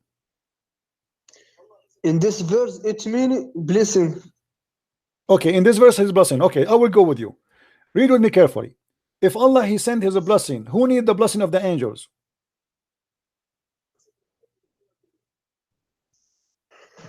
The Prophet. Why he needed? If Allah already blessed him, if Allah already blessed Muhammad, the angels, what they can do? The angels will ask Allah for blessing, correct? Because Allah command him. My friend, this is not the question. This is not the question. If Allah already, he sent the blessing to Muhammad. Why Allah he is commanding the angels to ask him to send the blessing if he already sent the blessing? Because the angels are the creation of Allah. So no problem. But Allah already sent the blessing. Abdul, the pizza arrived already. Allah already sent the blessing. Why is asking the angel to send the blessing if he already sent the blessing? Why not? What do you mean why not? What do you mean? Are you saying to me the blessing of Allah expired? So he have to keep sending blessing over and over? If Allah he blessed Muhammad, you see what you are doing. Just because you pray to your Jesus doesn't mean Jesus need your prayer. I'm not talking about that. Don't be stupid. I'm not saying Allah he need. I'm saying Muhammad he need now. You are saying to me, hold on, Abdul. Everybody is laughing at you. You Muslim, you have no brain. You are mental illness. Allah he sent the blessing to Muhammad. To who? To Muhammad. To who? To Muhammad. Yes. Shut up. To who? To Muhammad, not to Allah. Shut up. So it's not Allah getting the benefit. We got that. Stop being stupid. Allah he sent the blessing to Muhammad. Why he need the angel to send more blessing to Muhammad if Allah already sent the blessing? Why he command the angel to ask Allah, Allah please send the blessing, but Allah already sent the blessing? Answer. Are you telling God what to do or not? Are you telling? Look at the answer, guys. Look at the answer. Are you telling God what to do? Yes, I tell God because He sent him blessing already. Are you a donkey or what? If Allah He sent him a blessing already, why He's asking the angels to ask Him to send the blessing if He sent the blessing? Because Allah wants. What do you mean He wants? Okay, that's mean your God is stupid. It is you. Who you are? You stupid. No, this is you. That's mean you're stupid. Because if Allah He blessed Muhammad already, there is no need for anyone to be asked to ask Allah to send a blessing because already He did that. He blessed him. If God wants something, did He did it or not? This is not the question. If God He wants something, what something? Already He blessed him. So why He's asking the Muslims and asking the angels to ask Allah to send the blessing if He already sent the blessing? I will use this same. Why Jesus need to kill himself to forgive you? Why he need it? He did not need. You see, this is first of all, you are changing the topic. Secondly, Jesus did not kill himself. And anyone he said that you are a liar, you are a liar, you are a liar, you are a liar, you are a liar, and you are changing the topic so you can run away. why God, is blessing you, he need to ask me to ask him to send the blessing to you when he already blessed you? Simply because he is God. God do what he wants to do. But God is, Quran your God teaches is God what stupid. to Your do. God is stupid. If already Muhammad is a blessed, You are stupid. You are using your limited just everybody is laughing at brain. you. Everybody is laughing at you. Secondly, here, if we go in the Quran, if we see the word yusalli, inna Allah wa malaikatahu yusalluna ala nabi, huh? This is appear in many verses in the Quran. Hold on. In Arabic, ala change the meaning. What ala But you mean? are What ala stupid. mean? What ala mean? What ala mean? It's not. I will give you an example in Okay, English. hold on. Okay, in chapter 33, verse number It's a chapter preposition. 33, verse number 43. Chapter 33, verse number 43. Hold on, the same. Hold on. It's he who reach out to you. This is a Muslim translation, bringing you out of darkness. Is that a true translation, or you don't agree with it? What did he say? In Arabic, it says, "Huwa alladhi yusalli alaykum wa malaikatahu." Yes. Okay, do you agree with this or no? Allah yusalli alaykum wa malaikatahu. What is that for? What is your point? Don't ask me for my point. Answer, and then you will get my point. This is what the Muslims do. They are afraid from my point. You are asking me what is my point because you are terrified. You want to know my point before you answer, so you can play game with it. Answer me. When it says huwa alladhi yusalli alaykum, what does that mean? Allah sends blessing to prophets and sends blessing To do what? To do what? to people. To do what? To do what? Show me the four verse. Here we go. هو الذي يصلي عليكم وملائكته ليخرجكم من الظلمات إلى النور. Yes. Okay. He sends blessing to you because you are doing. He sent the blessing to who? He sent the blessing to who? He sent his blessing to who? Is the blessing of is the blessing of Allah is to be sent? Is it something we can deliver? If Allah blessed me, is that something He sent to me? Spiritually, are you? How it is? Allah forgive your sins. This is how it is. No, Allah He said no. you. You said let us read together. It says, He it is who sent the blessing on you. So do His angels, as do His angels, that He may bring you out of the depth of darkness. Do you agree with that? What He mean by darkness? Yes, I agree. Okay, guys, He agree. Hold on, guys. Guys, He agree. Hold on, let me answer. Guys, He agree. So Allah, He sent the blessing, and His angels, they do the same. They do send the blessing. What is the purpose? So He may bring you out of darkness. That's mean your God, Allah blessing, bring you nowhere. It may bring you. So why Allah send the blessing? What? Arabic? What? No. It is different in Arabic. Abdul, I read the translation for you a second ago, and you said you agree. I asked you, do you agree with this? You said yes. But your understanding. Did you agree? Did you agree when I read that for you? You said yes. So he may. I don't agree. So he may. Yeah. So he may take you out. Okay. Now Allah, He sent the blessing. Angels send the blessing. What is the blessing of Allah? Will do additional to the blessing of the angels. What that would do? How both are sending blessing, and that both will take you out of darkness, and maybe will take you, not necessarily. Do you know why He say me? What? Why He say did He say me? Why He said me? Go tell me. Because it depends on the people. If the people the good deeds, Allah will bring him out. If the people doesn't want, no problem. Allah will leave him. No problem. Your God now in trouble because of you. Your God is going to punish you. Let me show you. Let me show you what you did. You got your God busted because the verse says He might take you out of the. Hold on. He might take you out of your darkness, which means you are already in the darkness. Correct? Those people, they are in the darkness. Yes. Okay. If they are in the darkness, how those who they are in the darkness they receive a blessing from Allah? Do Allah bless the kuffar? If if Allah knows Yeah. that, you see, if Allah knows in their hearts that they will do the good things, Allah will bring him from the dark to the light. But your friend, my friend, you just said if Allah knows, this is why he said may, because he did not know. Same time, Allah same wants time, and not same time. knows, Do Allah you? knows everything. Same time, this is against the Allah Quran. This is exists against the more than Quran we know itself, because the anything. Quran says Allah will not bless those who they are kuffar. Allah curse them. Allah punish them. Allah will kill them. La'an Allah, qatal Allah. So how Allah here is sending a blessing before they leave the darkness? Allah, he sent the blessing to Quraysh before they leave the darkness. They are in the deep darkness.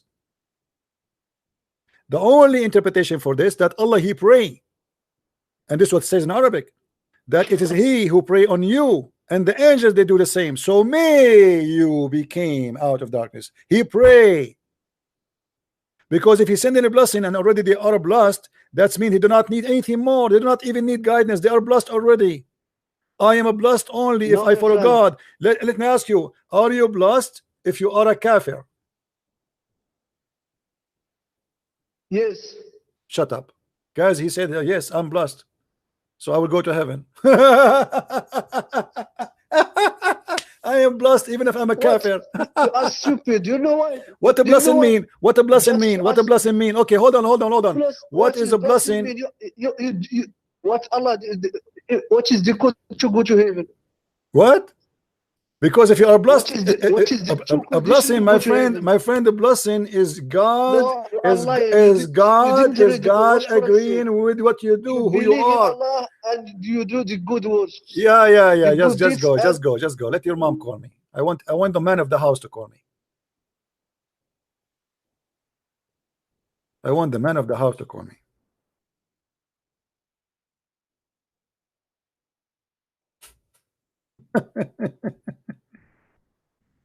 Allah, he sent the blessing in advance to who?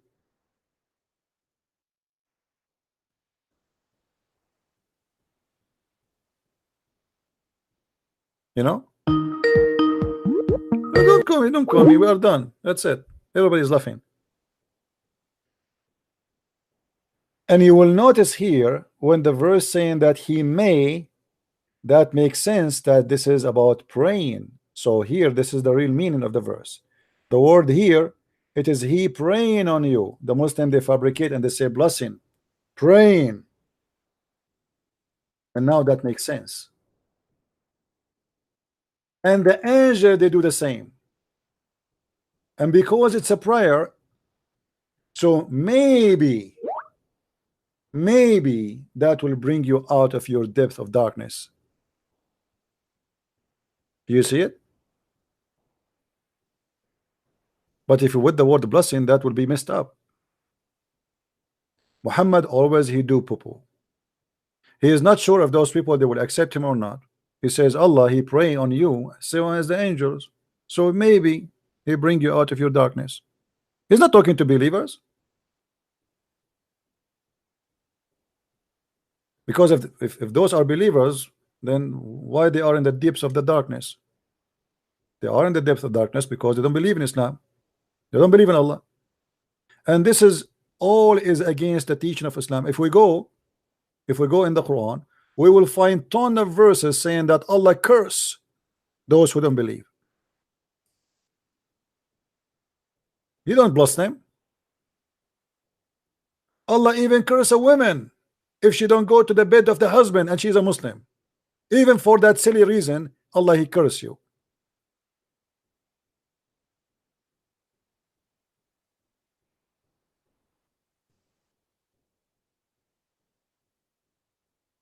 What about somebody he don't believe in Allah and Allah yet he will bless him?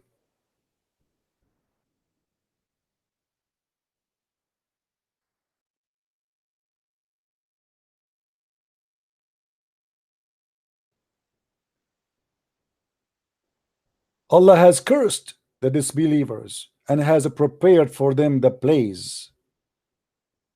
How he blessed them, but they are cursed. Who is the stupid here? The same chapter we are reading from.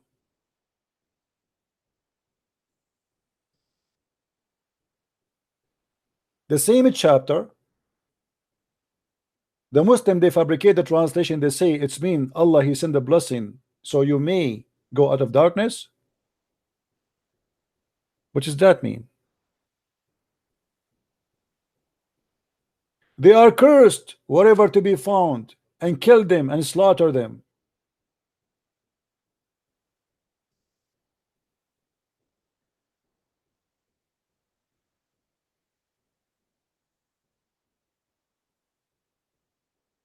Allah bless them.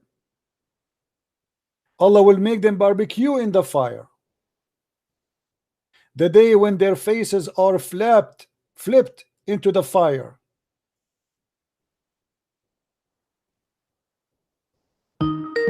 Go, don't call me again. You're a kid.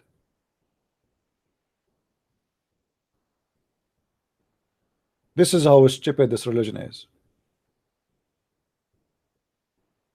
Either we are cursed or we are not. If we are blessed, then we are blessed. That's it. We do not need Muhammad. If me as a Christian, the guy he said, you as a Christian, you are blessed by Allah, that's me. We do not need Islam. We do not need Muhammad. We can stay as a Christians.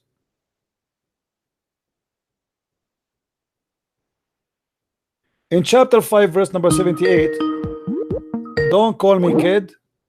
In chapter 5, verse number 78, it says, cursed were those who disbelieve from among the children of Israel and David and the follower of Jesus, etc. By the tongue of David, by the tongue of Moses, by the tongue of Jesus, they are cursed. So how Allah he bless us?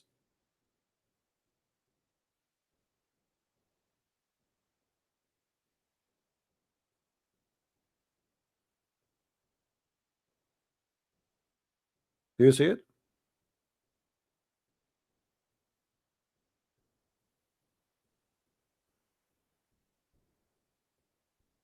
Stupidity. Anyway, guys, we have enough for today. Did we have a good time? Did we have a good time? No, when I say let your mom call me, I mean the man of the house. Because in case you do not know, many people, by the way, they think that Muslim men are in charge of the houses. Muslim men, they get beaten by their wives every day. According to study in Algeria, I think it was Algeria or Morocco, I forgot, that the most household violent, domestic violent, is women beating men. Women beating women, beating men. Muslim women are very aggressive.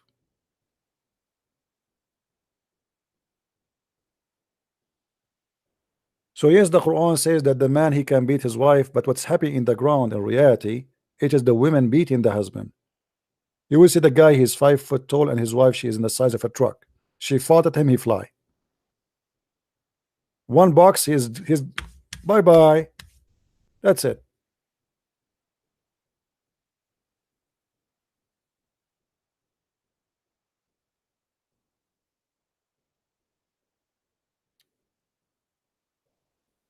And good for the women, by the way. Anyway, this is why Muhammad, he was saying when he had a fight with his wife, that Allah and Jibreel and the angels and everybody will take his side. I mean, the fight is big because it's 2 women. Imagine 2 women, not 1. This is how dangerous it is.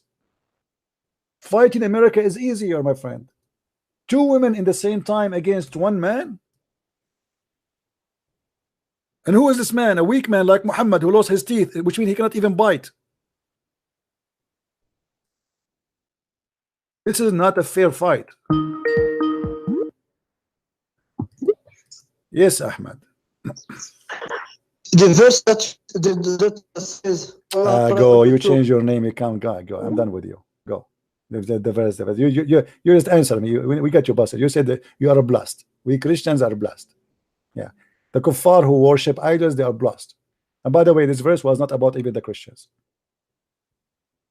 If you repent to Allah, then your heart have listened. But if you bond together 2 women against him Allah, and Allah is his ally, and Jibreel, and every righteous believer, and additional to that, all the angels. We spoke about that already. This is how dangerous it is to have a fight with Muslim women. If you are a Muslim man married to them, they will eat you alive. By the way, when a Muslim woman she do marry a man, do you know what they do? Anyone knows? They will do their best to keep you poor. Anyone knows why? Every day they will ask you for a new thing. She will split coffee over the couch. Oh, the couch is done. We cannot have visitors now. We have to change it. Why? Why does she keep doing that? The curtains are old. There's a cigarette. Burn the curtain here. Look. I want to change the bedroom. She keep harassing you with spending money because she want to be sure that you will not have extra, because if you have extra you will go and get a new wife. So she will ask you for more money and she will save it because she is not sure if she will stay tomorrow in this house. She will bring you a bill of many things she bought for the kitchen, but you go to the refrigerator, you find nothing there. They are literally thieves. And I don't blame them. They want to secure their tomorrow. I remember once a Muslim lady, she came to my mom. I was a kid, and she my mom is in the kitchen, and the lady, she came to my mom's house to help her like a maid, but like, let us say, part-time. She's a Muslim. So she said to her, I feel jealous for Christian ladies. My mom, she said, what do you mean? She said, like the food we are cooking, I don't know in my house if I am going to eat from it. My husband always is angry, and sometimes I feel like he's going to divorce me anytime, which means the food I eat or the food she is cooking, she is not sure she will eat from it. So there's no security. And my mom is not worried about that. She's not worried about her husband coming back and say to her, you're divorced 3 times, and that's it, she's gone, she's history. This is why Islamic family is always damaged. Even the children, they hate each other. I remember once I went to a Muslim kid. I was a kid in the school with him. We decided to buy some I forgot, like ice cream or candy, whatever. So he said, let me ask my dad to give me money. I said, okay. So I went with him. And then the father, imagine guys, he asked the kid, who is your mom? He don't know his kid. He don't know the kids he have. He's asking his son, who are you? Literally, he's saying to him, who are you? He could not recognize him. He's an old man sitting in a chair in the front of the house, and he's asking the kid. He said, Dad, give me money. He said, you are the son of who? I was looking like, what is, he just called him dad, and he's asking the son of who? He was asking, you are the son of which women? He told him, he put his hand in the pocket, he gave him some change. Other day, we went to the house of the kid, and then his brother, he was saying the F word to his mother. The F word to his mother. I said to him, how you say that to your mom? He said, no, his mom is not my mom. So the family is inside is in a very bad shape, because each woman she start teaching her children to hate the other ones. So you will find the family is very much divided. Women, they are jealous from each other, they hate each other, and they try to take as much as they can to their pocket from the other wife. This is why we see the story here actually presenting what happened between Aisha and Hafsa and the rest of the wives of Muhammad. Everybody was upset from Aisha because she was taking all the gifts and not letting anyone to give gifts to the house of other wives. This is why Christian marriage is the perfect marriage, perfect family. If you go in the Middle East, you will see the highest number of people who they are studying in universities are Christians, but yet they are a low minority as number. You go inside the university, you think that this country maybe is a Christian country because the majority are Christians. Why? Because a Christian family is successful, a Muslim family is corrupt. There's no family in the family. It's just a contract for sex.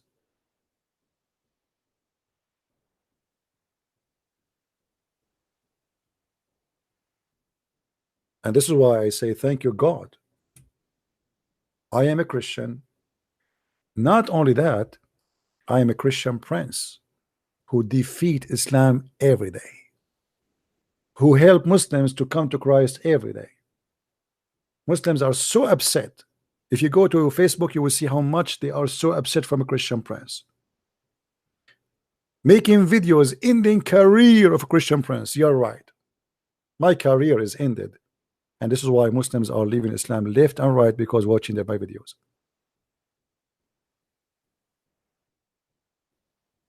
This is how stupid this religion. And only stupid, they follow something stupid. As simple as that. You cannot be a person who have little brain and then you follow such a cult. Even if you have a little brain, you have to be mentally ill to believe that God will give you a endless penis, a vagina fit for that, orgasm of 70 years, a couch, a bracelet, very silly stuff, furniture. I mean, here we go. Go in the street of I live in America.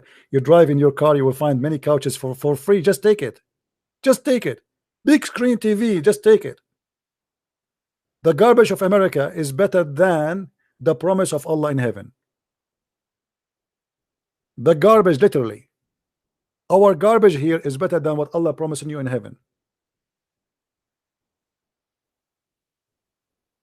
That cannot be a promise of God, my friend. That is a promise of someone stupid speaking to a poor Arab who never saw something good, who never saw a couch. God, he will not promise me that I will not have heat of the sun unless he is speaking to the Arab. That is not a good news for someone living in Alaska. God will not promise me grape and wine mixed with ginger or ginger, whatever ginger you call it, because the Arab, they like to drink ginger. So Muhammad, he have no choice but to mention it even in his heaven. All the promises of Muhammad are proven to us that he is a corrupt man, false man, crazy man, stupid man, you name it. Selfish. Even his God, he make verses and chapters just for the sake of his private part and his testicles. And nobody questioned the dignity of this filthy man. How dare you? Thank you guys for being here. May the Lord bless you.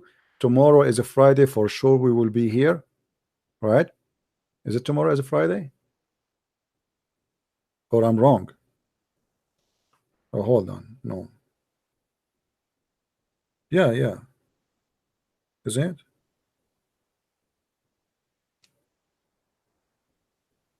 Anyway, tomorrow I hope we will be able to do live podcast too. So please invite your friends, subscribe, and tell your friends about what we do. And I hope that you guys taking notes and downloading the videos, because those videos will disappear either by me or by someone else. So you better download them, because this free school will not repeat itself again twice. Time will come and Christian Prince will go. The Lord will take him and he will not be here with you. Take advantage, teach your kids, save yourself, and don't be a fool. Thank you very much for being here. Christ is Lord and Islam is false. I mean to that. And see you soon again. Bye-bye.